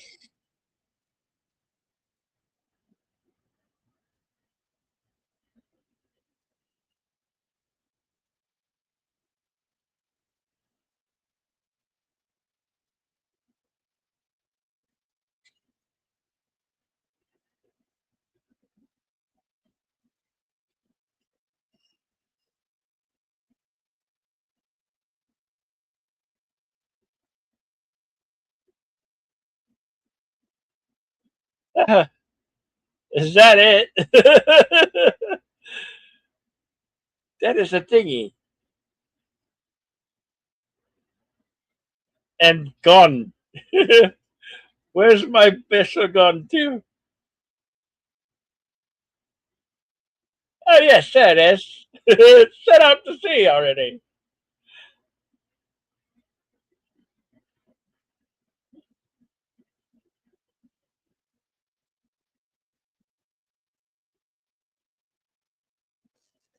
Uh, Mr. Gibbs, why is my ship gone? No, we're not.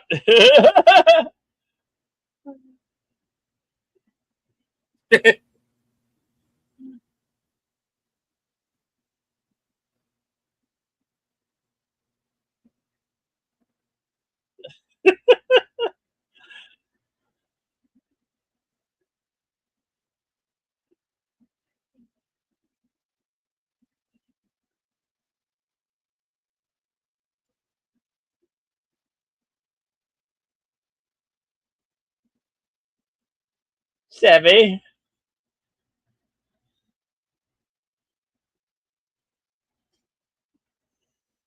Yeah. Give nothing back. Arby Hardy's are.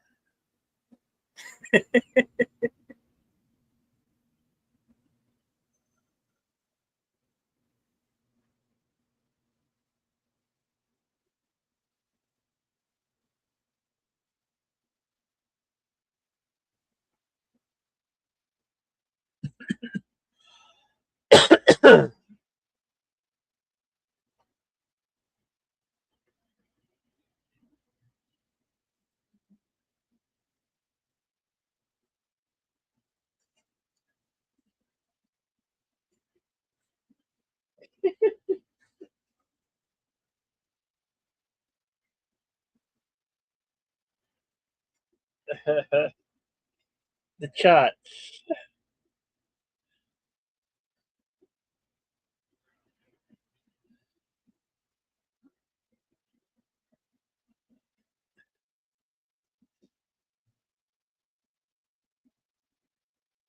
The Fount de Maillot. That crafty Jack Sparrow.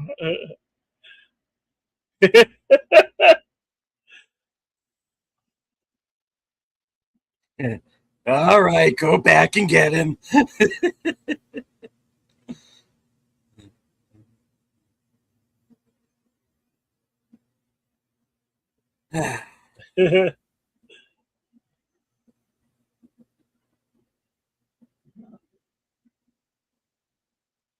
It does set up the premises for the next film.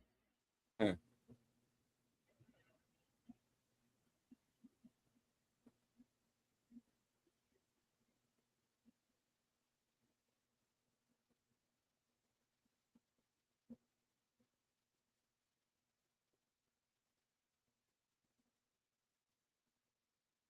Yeah, pointed to the rum.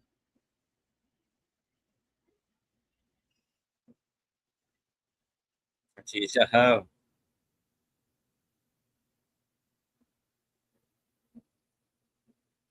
The ocean is still an upward frontier. Yeah, in a way. And there are pirates. There are actual pirates at seas. They may not be these type of pirates, but there are pirates at seas. They're pretty nasty fellows. Arby Hardy, shall you consult the scrolls, sir? I will say consult the scrolls. Indeed. Pirates of the Caribbean at World's End. It was released May 25th, 2007. Estimated budget of $300 million. Jeez. Going on to gross $961.7 million worldwide.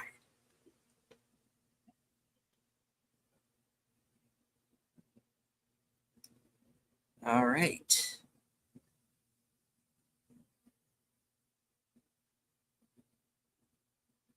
Scroll down. Was nominated for 2 Academy Awards for makeup and visual effects. Was nominated for visual effects at the BAFTAs.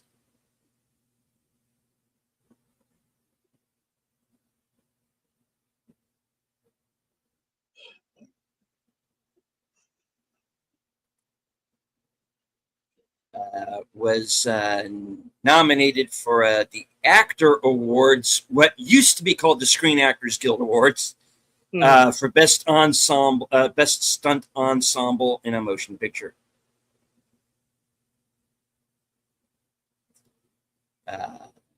Nominated for 4 Saturn Awards, best fantasy film, costumes, visual effects, and winning for makeup.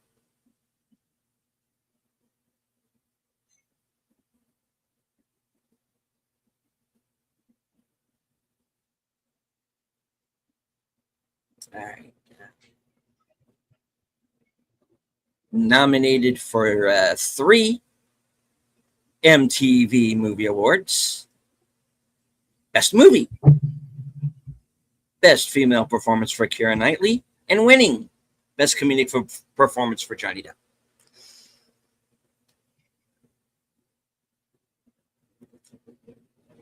Altogether, 23 wins and 51 other nominations.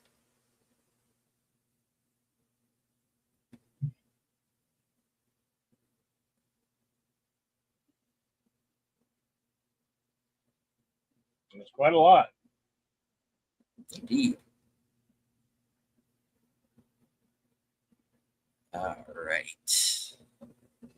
Went into pre-production February 23rd, 2005. Filming began April 4th.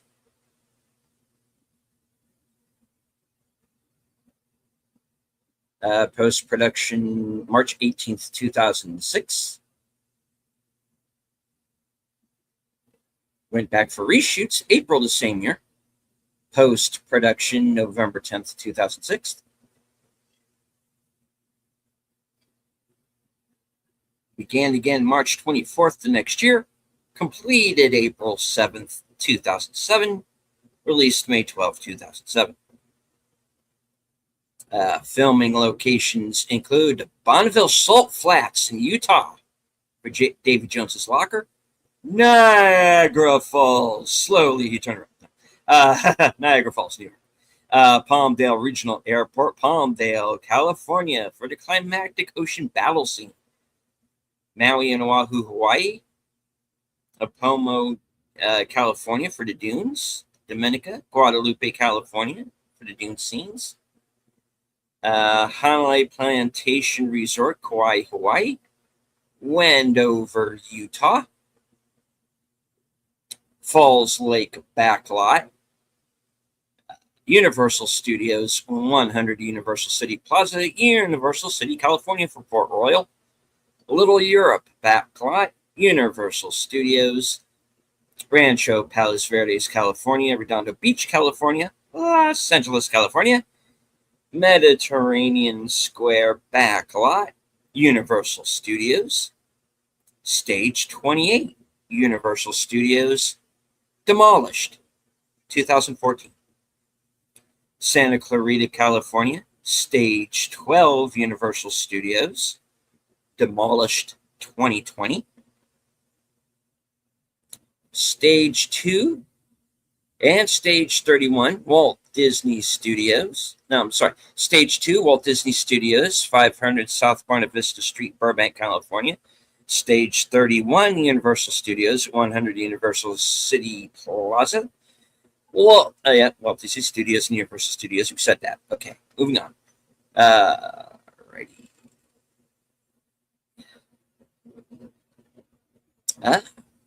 Selections from the soundtrack include Only Found Out Yesterday, written and performed by Keith Richards.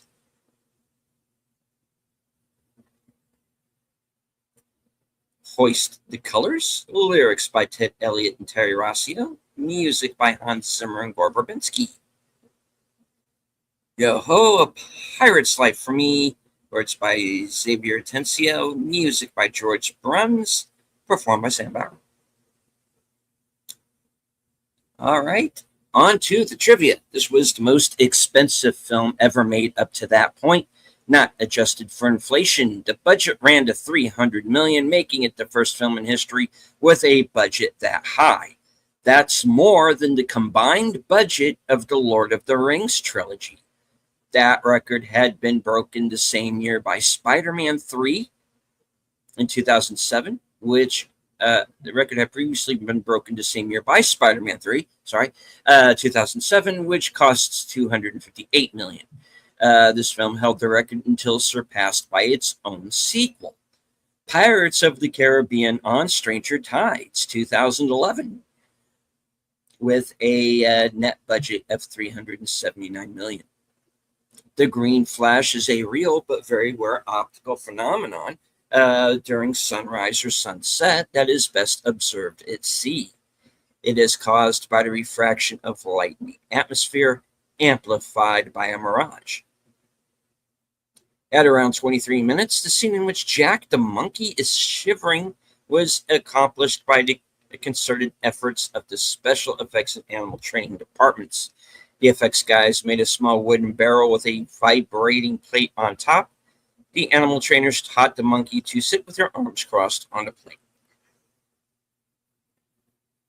The character of Pirate Lord Mistress Ching is likely inspired by the real-life Chinese pirate Ching Ai Shao, aka Ching Yi Shao, who controlled the South China Sea with her large pirate fleet in the early 1800s.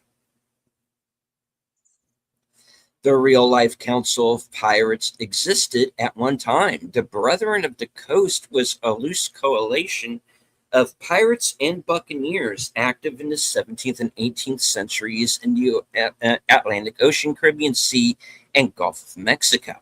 There's a cutscene right now where 10 years later, Will comes back and he meets his son.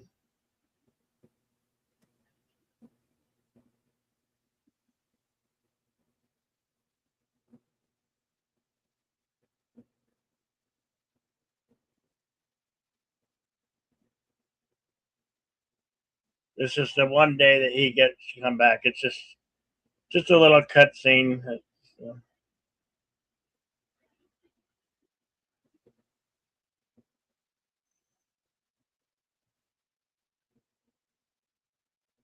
This boy's 10-year old.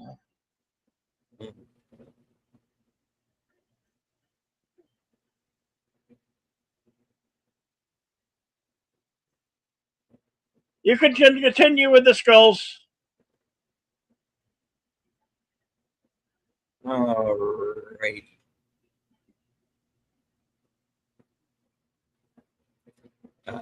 A real-life council of pirates existed at one time. The Brethren of the Coast was a loose coalition of pirates and buccaneers active in the 17th and 18th centuries in the Atlantic Ocean, Caribbean Sea, and the Gulf of Mexico. They had a base on the island of Tortuga off the coast of Haiti and in Port Royal, Jamaica. The Brethren were originally French Huguenots and British Protestants, but their ranks were joined by other adventurers of various nationalities, including Spaniards and Africans. How about that? A movie that had a realistic, diverse cast and did not call attention to itself. Yeah, I know, right? Remember when that used to happen, folks? In the early 2000s, it looks like. Yeah. Keith Richards playing Captain Teague, Jack Sparrow's father and the keeper of the pirate code.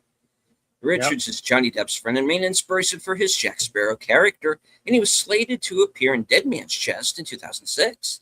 But scheduling conflicts with the world tour of his band, of course, the Rolling Stones, prevented this. The day Richards came into film, that Gorfurbke had to prop him up. Richards remarked, "If you want it straight, then you got the wrong man." Right. Miss the early 20s? Yeah. Yeah. I still miss the 80s. I hung up on the 80s. That's just me.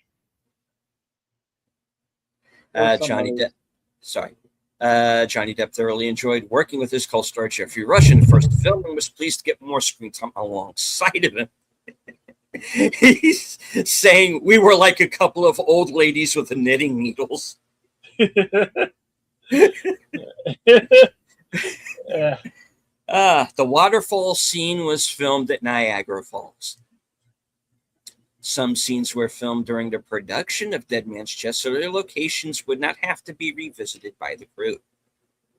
The scenes in Davy Jones's locker was shot in Utah. The monochromatic style was used to represent its antithesis from the usual colorful pirate environment. At around 41 minutes, the film is the first in the franchise in which Captain Barbossa's first name, Hector, is said. Interestingly, the writers did not initially plan on giving the character a first name. In the commentary for The Curse of the Black Pearl, Johnny Depp jokingly said that Barbossa's name was Hector. This comment was misinterpreted by fans to be the character's actual name and thus left the writers to feel they had no choice but to include it in the franchise. Filming started without a finished script. Never a good idea, kids. Yeah.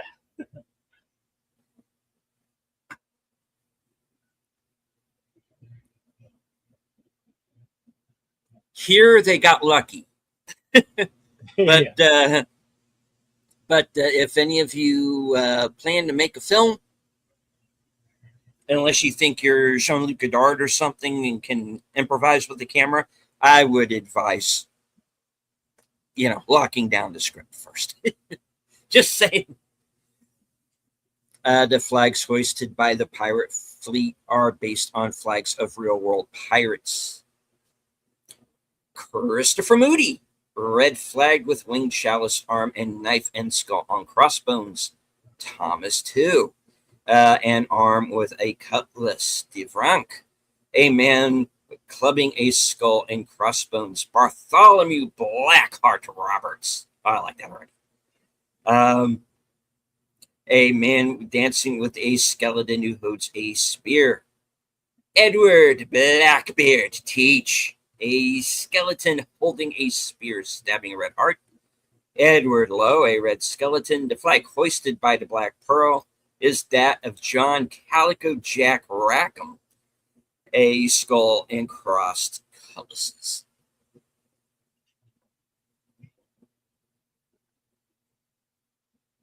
At around 32 minutes, when the screen goes black as the crew falls over the world's end, ghostly music and voices are directly from the Disneyland ride. Most notable is Paul Frees's voice of the Skull and Crossbones that infamously warns passengers, "Dead men tell no tales."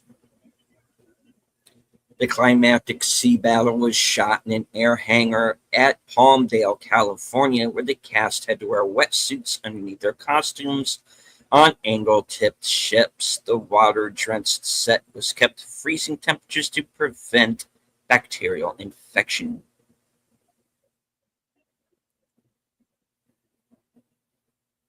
Chow Yun-fat relished his role as Sao Feng, and would often assist the crew in improving the set to make his performance work better. Hans Zimmer composed 8 new motifs, including a new love theme for the film's soundtrack. He scored scenes as the editors began work, so as to influence their choice of cutting to the music. Gore Verbinski assisted Hans Zimmer on composing the musical score for the film. He and Zimmer collaborated on the Hoist the Color song, and Verbinski played the guitar in the parlay scene. And when Jack is traded to Beckett and Davy Jones in exchange for Will. The Singapore city was constructed out of 40 buildings within a tank that was 24 meters long and 40 meters wide, and 1 meter deep. Not much is known historically about 18th century Singapore, so the filmmakers based the set design on Chinese and Malaysian cities of the same period in an expressionist style.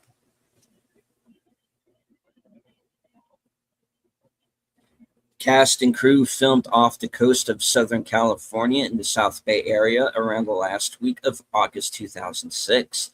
The Black Pearl could be seen sailing to and from port from the Palos Verdes estates and Redondo Beach Pier. Stars of the film would take time off from shooting to meet fans and sign autographs. According to Gore Verbinski, Pirates of the Caribbean: Curse of the Black Pearl was a character-driven film, and Dead Man's Chest was a plot-driven film. So to make the whole cycle work, he wanted to make this third film a combination of both plot and character. At around 2 hours and 5 minutes, the line spoken by Barbossa as they enter the maelstrom is one of the lines spoken by the Skull at the Disneyland ride before going down the first drop. "It be too late to alter course now." The first film in the franchise to portray that common pirate stereotype, the eye patch. The name Barbossa might have been derived from the real Turkish pirate Barbarossa. Barbarossa, also known as Redbeard, was once a pirate of the Aegean and Mediterranean seas before he became a fleet admiral of the Ottoman Empire Navy. During filming, Johnny Depp practiced singing for his next role. Ask Sweeney Todd, the demon barber of Fleet Street, also 2007, and of course he went on to be Oscar nominated for that part as well. With the parlay score that is played during the meeting on the island scene, is very similar to the Man with the Harmonica theme composed by Ennio Morricone for the movie. Well, they say it in Italian, but it's Once Upon a Time in the West, 1968. Yep. The whole scene is an homage to that film, indicated by the back and forth cutting between faces staring at each other in extreme close-ups. While the events of the movie are obviously fictional, the real-life East India Trading Company did possess its own naval forces and did participate in anti-piracy operations with the British Royal Navy. One in particular was the attacking capture of the pirate island stronghold of G-A-G-R-A, whatever, 1786, Admiral Charles Watson. At around 1 hour and 45 minutes, the dog with the keys shows up at the Pirate Council meeting. When Pintel and Rigetti ponder how, since they last saw the dog being chased by cannibals, Captain Teague tells them, "Sea turtles, mate." Sea turtles are frequently mentioned in the franchise to explain miraculous escapes.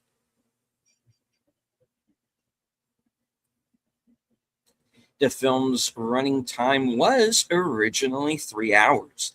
And even though Jerry Bruckheimer claimed the long running time made the final battle work in terms of build-up, he decided to cut it down by 20 minutes. Wise move. Yeah. At around 2 hours 35 a minute, Jack says, "Chink up me hearties, yo-ho!" This is also his final line in the first film. According to Gore Verbinski, the Singapore scenes were intended to parody spa culture. Well, kind of obvious. A naturally humid atmosphere was achieved with a careful combination of lighting equipment and gallons of water, and fungi were allowed to grow within the set to enhance the mood. At the beginning of the movie, when Rigetti is looking up through the planks, Elizabeth's skirt, he's looking with his right eye. Oh, it's just a fake eye. You idiot. That was a good joke, though. Yeah, the animators. And you really had to know, like, some that would go over most people's heads. But if you know what to look for, you know what the joke was. The animators completed the visual effects in 5 months. Hans Zimmer stated in an interview that he wrote the music for the films as if he was scoring, quote, a biker movie. And during the process, he substituted the ships for motorcycles in his mind when viewing the film. According to Greek myth, Calypso is an ancient goddess of the sea.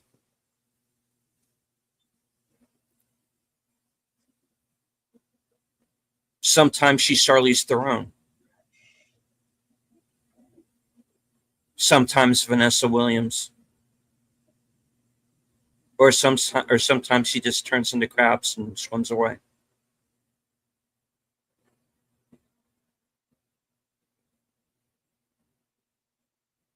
Moving on. Chip and Salsa play the parrot that talks to the pirate Cotton. Only one bird appears at a time, but both birds play the same character. Chip performed the most of the scenes where the parrot was recorded sit patiently on the character's shoulder. Salsa performed most of the tricks and when they seem required more animation, such as fine. At 2 hours and 49 minutes, it is the longest running Disney film as of 2026, excluding films from Touchstone Pictures, Hollywood Pictures, Marvel Studios, Lucasfilm, 20th Century Studios, and Searchlight Pictures. Because in that case, I think Endgame would be the longest. Pirates of the Caribbean franchise is the 12th highest grossing franchise ever. As all the shooting required in the Caribbean had been conducted in 2005, filming went on at the Bonneville Salt Flats in Utah and the Californian coast. Keira Knightley has stated that due to exhaustion, she fell asleep during the premiere of the film. As a result, she's never seen the complete film, since she doesn't own her films on DVD and never watches them again after the first screening. She's unlikely to do so.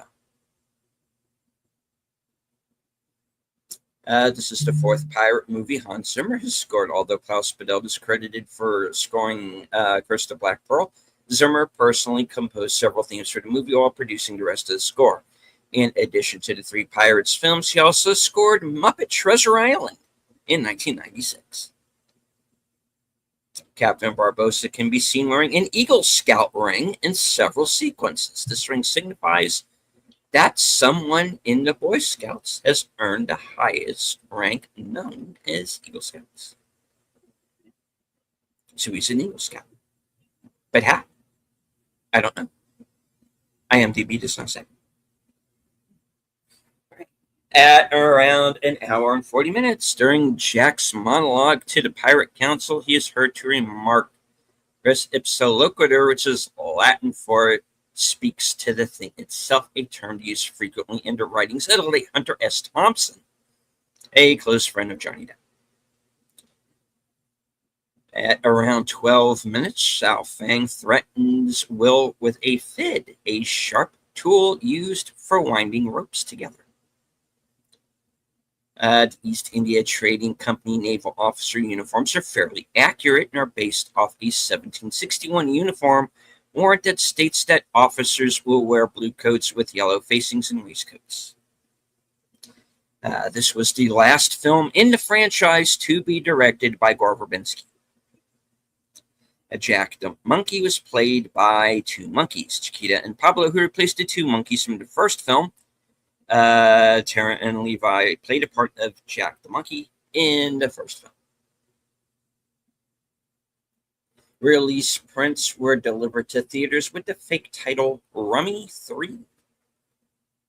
At 21 minutes, the toy soldiers seen on Lord Beckett's desk are specially ordered from King & Country, a Hong Kong-based company that deals in military miniatures. As all the Caribbean location shows up.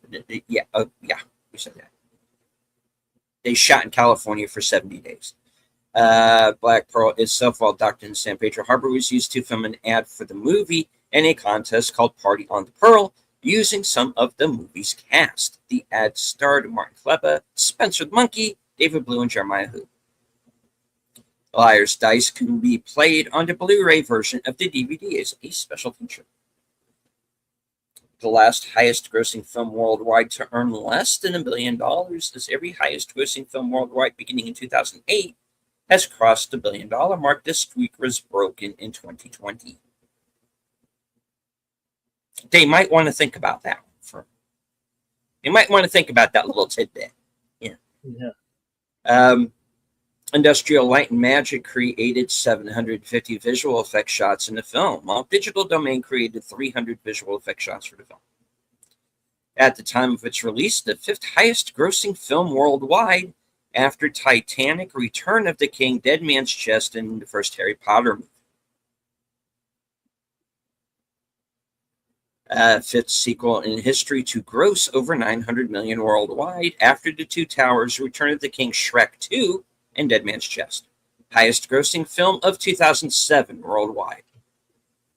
Grossed $140 million domestically over Memorial Day weekend, more than any other film up to that point, surpassing X-Men: The Last Stand with $123 million. It held the record for 15 years until finally surpassed by Top Gun: Maverick in 2022 with $161 million. In the novelization, by the time of this film, Elizabeth now considers herself a pirate.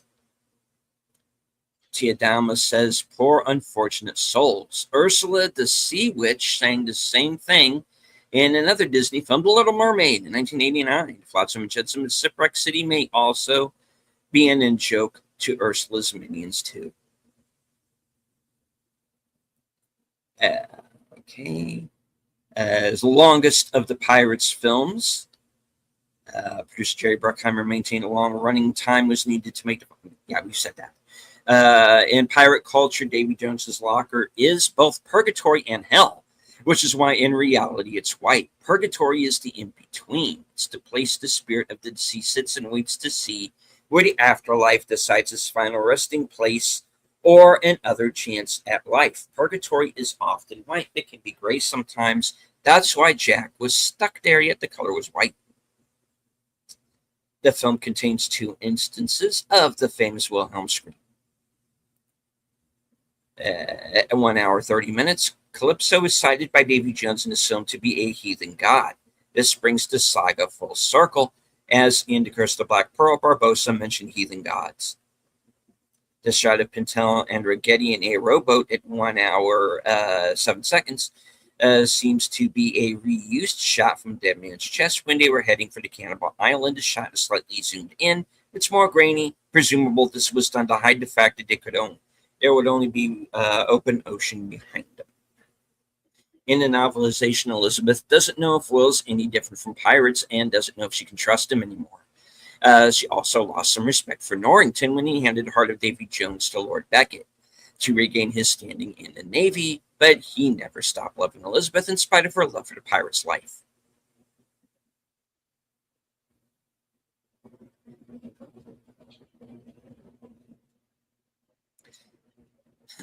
This is interesting.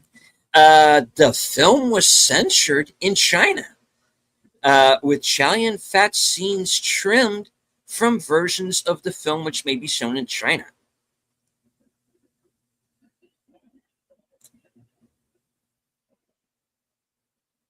I gotta figure that's because he chose to stay in Hong Kong for so long. I don't think he ever went to the mainland. Some of them did, but I don't think he did.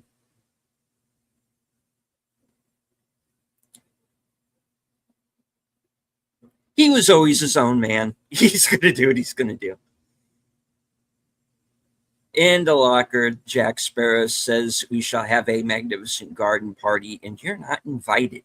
In Alice in Wonderland and Alice Through the Looking Glass, Johnny Depp played the Mad Hatter, a character known for his garden parties. At World's End was originally intended to be the final installment in the series.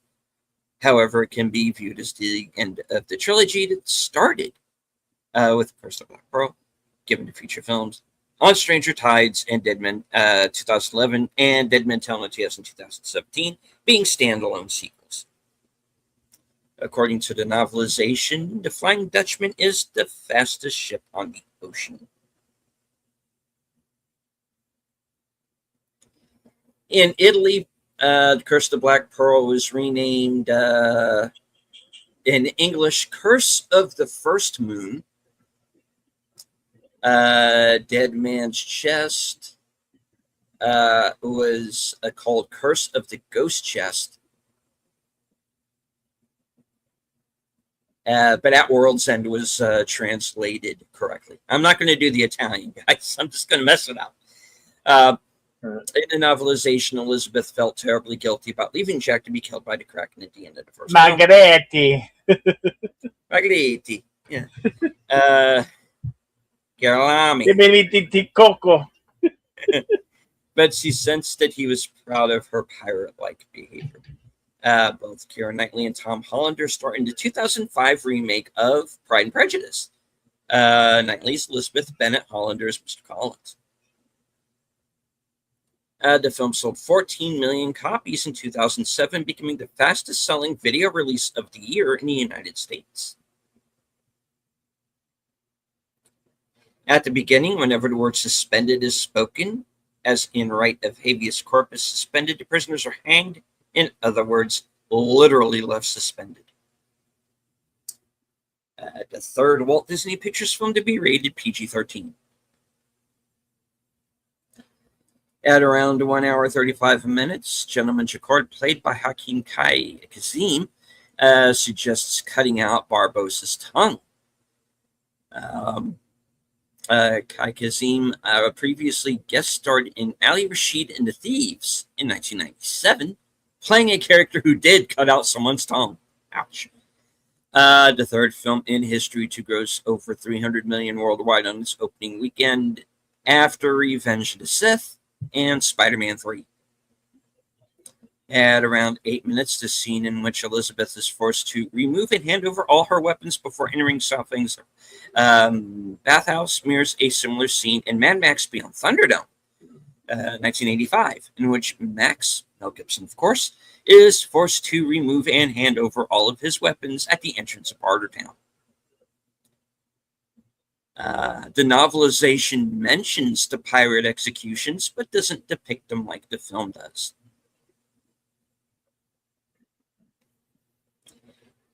In the novelization, Lord Beckett considers Jack peculiar, devious, and Barbossa considers Jack dangerous but full-hearted.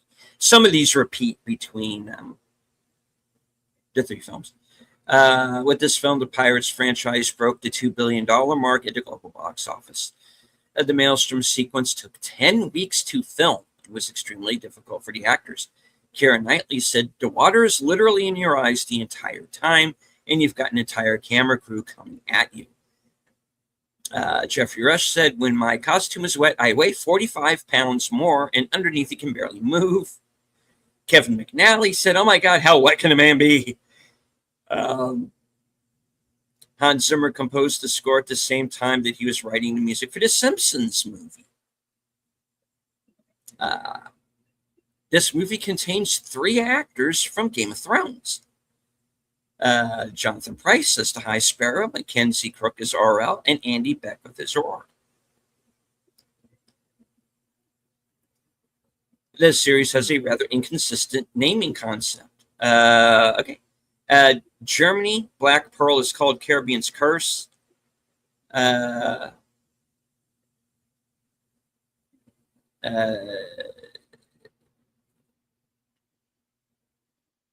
it's German. I'm not reading all that. All right. The film debut of actress Natalie Victoria. Who's she? Don't know. But she's in a movie. The 209th live action film produced by Disney. At around 2 hours, 35 minutes at the end, back at Tortuga, when Jack figures out that Barbossa stole his ship, gets slapped by the two women, Scarlett and Giselle. Look at Jack's waist. He has his mum tied around his belt, the shrunken head. He gets his mum. The sword that Will made for Commodore Norrington has an interesting role throughout this one. We pointed this out. Beckett returns it to Norrington upon his assignment as admiral. Norrington stabs Davy Jones with it as his answer to Jones's question, "Do you fear death?" Jones takes it, nice sword, and he uses it in the final battle. Sparrow knocks it from Jones's hand during the battle to the deck of the Dutchman, where it is found by one of Beckett's soldiers. While admiring it, the soldier is killed by Jones, who takes it back and later uses it to stab Will through the heart. The sword is last seen in Will's chest as his father goes to remove his heart for the Dutchman's chest. But it has been rumored that when Will and the Dutchman return, Will has the sword at his waist, and this is the sword in the sand on the beach, along with Elizabeth's at the end. After the credits, there's an extra scene that shows Will, his father, and a Flying Dutchman returning to the island, where Elizabeth is waiting for him and their 9-year-old son, Henry Turner. At around 2 hours, 30 minutes, the farewells Elizabeth receives from the pirates echo their greetings and farewells in The Curse of the Black Pearl. Pintel, who met Elizabeth with Ella Poppis, is by popping to her. Barbossa, who first thought Elizabeth was Miss Turner, calls her Mrs. Turner. Elizabeth tells Jack Sparrow it never would have worked out between them, which Sparrow had told her earlier. At 1 hour 55 minutes, prior to dissolving into a swarm of crabs, Calypso shouts a French incantation, which in the script reads a bunch of French stuff, roughly translated across all the waters, find a path to he who wrongfully entombed me. But you never see her again. So, okay. At the end of the film, shows Jack Sparrow in the same position he was at the beginning of Crystal Black Pearl, aboard a small boat in the ocean, sailing towards a destination in search of a fabled artifact. Two major plot points. Governor Swan learning the truth about Jones's heart and the cause of the original loss of the Black Pearl are revealed in the deleted scenes. Number one occurs when Beckett and Norrington first board the Dutchman. Cruelly, Jones tells Governor Swan that Elizabeth is dead, so he tries to stab the heart, and Jones mockingly tells him what would happen if he did. Number two occurs in an extended cut with the discussion between Beckett and Jack. It is revealed that Beckett had a deal with Jack to steal some cargo that turned out to be slaves. So when Jack set them free, Beckett burned and sank the Black Pearl and branded him. In this scene, Beckett is amazed to see the pearl afloat and says that Jack paid, quote, a heavy price to have her back. The pieces of 8 as seen in the film, Righetti's wooden eye, Barbossa, a miniature wine cup, Armand Corsair, a Jack of Spades playing card, Captain Cheval, a cork in a broken rum bottle, Captain Villanueva, a pair of glasses, Mistress Ching, a pair of tobacco shears, Gentleman Jacquard, a tusk fragment, Sri Sambhaji, a pennant, Xiaofeng, later Elizabeth, and an old coin from Siam, from Jack. The first Pirates of the Caribbean movie, or Raggedy and Pintel, actually have their name set on screen. It also marks their last appearance in the series. At the end of the film, many characters end up the same way they were at the beginning of the first film. Jack's in the dinghy. Will and Elizabeth are not together. Jack is sleeping. Gibbs is sleeping underground, and Barbossa is the captain of the Black Pearl with Pintel, Raggedy, and Jack the Monkey as part of his crew. At around 2 hours 35 minutes, the Jolly Roger that Jack flies from his dinghy at the end of the film is a variation of the one flown by the historical pirate Henry Every. The character Tai Huang, the leader of Captain Xiaofeng's crew, was played by Reggie Lee. Lee was earlier seen as Headless, the cone shell-headed member of Davy Jones's crew in Dead Man's Chest, best remembered as the pirate whose head is knocked off by a coconut thrown by Jack Sparrow, after which the decapitated head tries to direct its body around by telling it which way to look. Headless makes a short appearance in At World's End. During the Maelstrom battle sequence, Jack shoots the chest out of Davy Jones's hand. The chest then falls on Headless's head. He then stumbles backward and falls overboard. This places both of Reggie Lee's characters on two different ships that are both present at the final battle. For the shoot with the Shadow of the Pearl, the crew built a 60-foot replica of the front half of the Black Pearl on the back of a semi-trailer in the Salt Flats of Utah. The shoot was scheduled for 19 days and took 4 days. It is mentioned in the movie that real love can free the captain of the Flying Dutchman from his duty. This immediately sparked a fan theory that Will would be set free when Elizabeth awaits him in the post-credit scene. When he comes on land after his first 10-year stint as on the Flying Dutchman, support for this theory has become stronger when word got out of a scene cut from the final movie. When it was explicitly stated that Davy Jones's curse was prolonged indefinitely because Calypso did not greet him after his first 10 years. However, this suggestion wasn't followed because Dead Men Tell No Tales in 2017 shows Will still bound to the Dutchman 12 years after he became its captain and follows the exploits of his son Henry trying to lift the curse.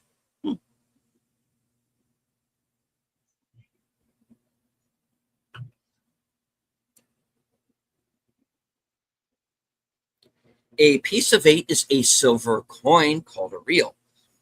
Used as currency in Spain from the mid-14th through the late 19th century, it was called a piece of 8 because from 1497 to 1642, a real was worth 1/8 of a Spanish dollar. A person needed 8 pieces to equal a dollar. Even after the coin's value dropped, the name stuck. In the film, the piece of 8 is a relic that identifies a captain as one of the 9 pirate lord of the Brethren Court. Many lines throughout the trilogy are taken straight from the ride and are mainly spoken by Barbossa. Most notably, strike your colors, you blooming cockroaches, and several others. In this one, he has multiple lines from the ride. It'd be too late to alter course now. Ye may not survive to pass this way again, and these be the last friendly words you hear. Soldiers Mulroy and Murtaugh make a return after appearing in Curse the Black Pearl, but not Dead Man's Chest. In both movies, they are guarding something important. The Interceptor and Curse the Black Pearl, the chest with Davy Jones's heart in At World's End. And Jack Sparrow tricks them in the same way. He asks them why they are there instead of somewhere else, and the answer causes them to get into a trivial discussion.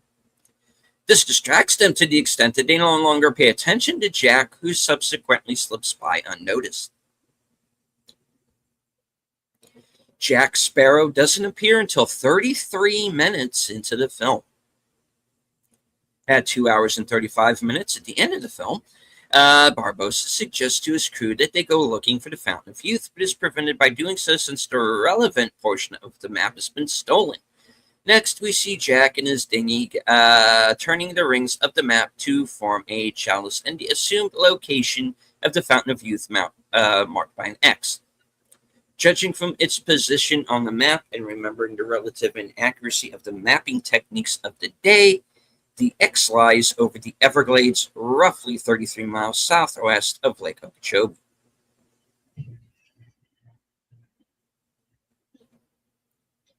At the end of the film, when Jack looks at the navigational charts, he reads about Aqua de Vida and Ponce de Leon. These leads are picked up in the main storyline of the fourth film on Stranger Tides.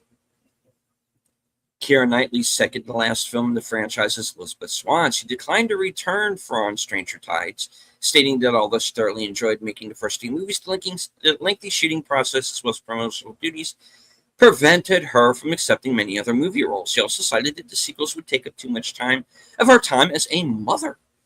She agreed to return for a small cameo in Dead Man Tell No Tales. Around 2 hours 11 minutes, Barbossa marries Will and Elizabeth on the deck of the Black Pearl. This event is foreshadowed in previous film, Dead Man's Chest, around an hour 40 minutes, when Jack tells Elizabeth aboard the Black Pearl, "Lassie, I'm the captain of a ship, and being captain of a ship, I could in fact perform a marriage right here, right on this deck." Elizabeth's Hoist the Colors speech is often played at home games. Major League Baseball's Pittsburgh Pirates, whenever the game heads to the bottom in the ninth inning.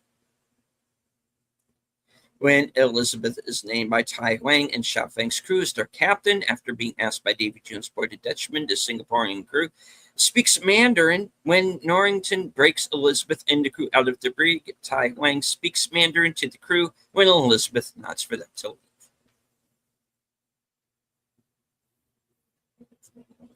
In the novelization, Jack's final appearances during the sandbar scene. In fact, the ending of the book is drastically different from the film. The book ends just as they're about to go into combat with the East India Trading Company, so the audience doesn't see Barbossa marry Will and Elizabeth in battle, the death of Lord Beckett and Davy Jones, or the search for the Fountain of Youth, which forms the plotline for On Stranger Tides. The last line of the book is Elizabeth calling them the Pirates of the Caribbean. So basically, the novelization leaves out the entire last 45 minutes of the film. Yeah. At 1 hour, 12 minutes, 45 seconds, Xiao Feng is speaking to Elizabeth in Chinese with the false belief that she is Calypso.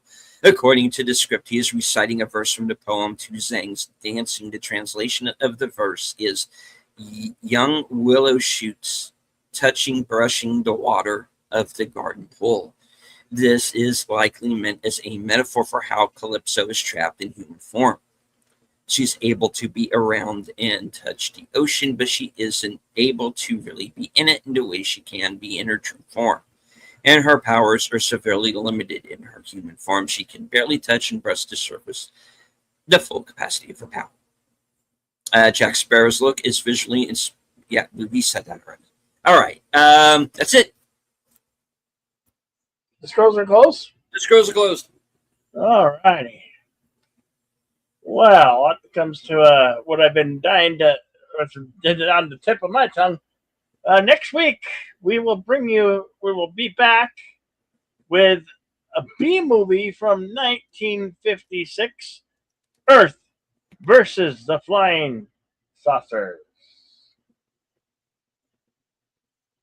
I've been looking forward to because I've been wanting to do some B movies, and we're gonna kick it off with Earth versus the Flying Saucers. Somewhere I had to. There it is. Yeah, there it is. There's the overlay, and the black and white version. Yes, that will be next week's feature, right here, same time, same YouTube channels. Lead the scenes and yours truly bring you Earth versus the Flying Saucers. I want to thank everybody for coming out here today. Lady Miss Ingma Service, go check out his video on the pirates. I wish we had the link. I wish we could get that link in there. I couldn't find it, but I will. I highly recommend everybody go view that. Uh, Thank you, everybody, for being here. Kronos and so, JPRPH1, you know who you are. All the others, thank you so very, very, very much. We are much appreciated, and we're glad that you enjoy these as much as we do. With that in mind, I will say my parting words. Until then, always remain to be excellent to each other. Party on, and we'll see you at the next one. Okay, back to you. All right. And as I always say at the end of every broadcast, I want to once again thank everyone for joining us in the live chat. I know we had over 50 people watching at one point, so thank you all very much. Even if you're only here for a few moments, that's quite all right. You do not have to engage with the chat, just as long as you enjoy the show. Hit the like, share out the stream here on both Bill's channel and mine. We do this show every week. If you like what you see, if you've never seen Earth versus the Flying Saucers, next week's going to be your opportunity. So if you like what you see here on Bill's channel and mine, please feel free to become subscribers. Memberships are available. And as I always say, well, number one, I do, before we do move on, I do want to thank Connie Cleary.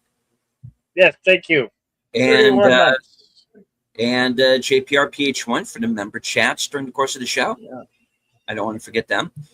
All right. Once again, thank you all for joining us. And as I always say at the end of every broadcast, from HQ and all points north, south, east, west, and beyond, good night. Take care. Stay strong. Be safe and healthy, because this is how we win.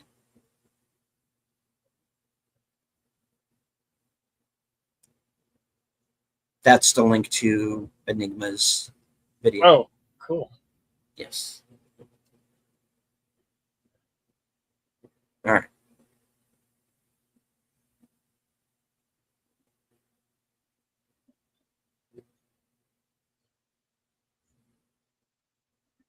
Push the button, Frank. Yeah. I know. That's what I did it. Okay. There you go.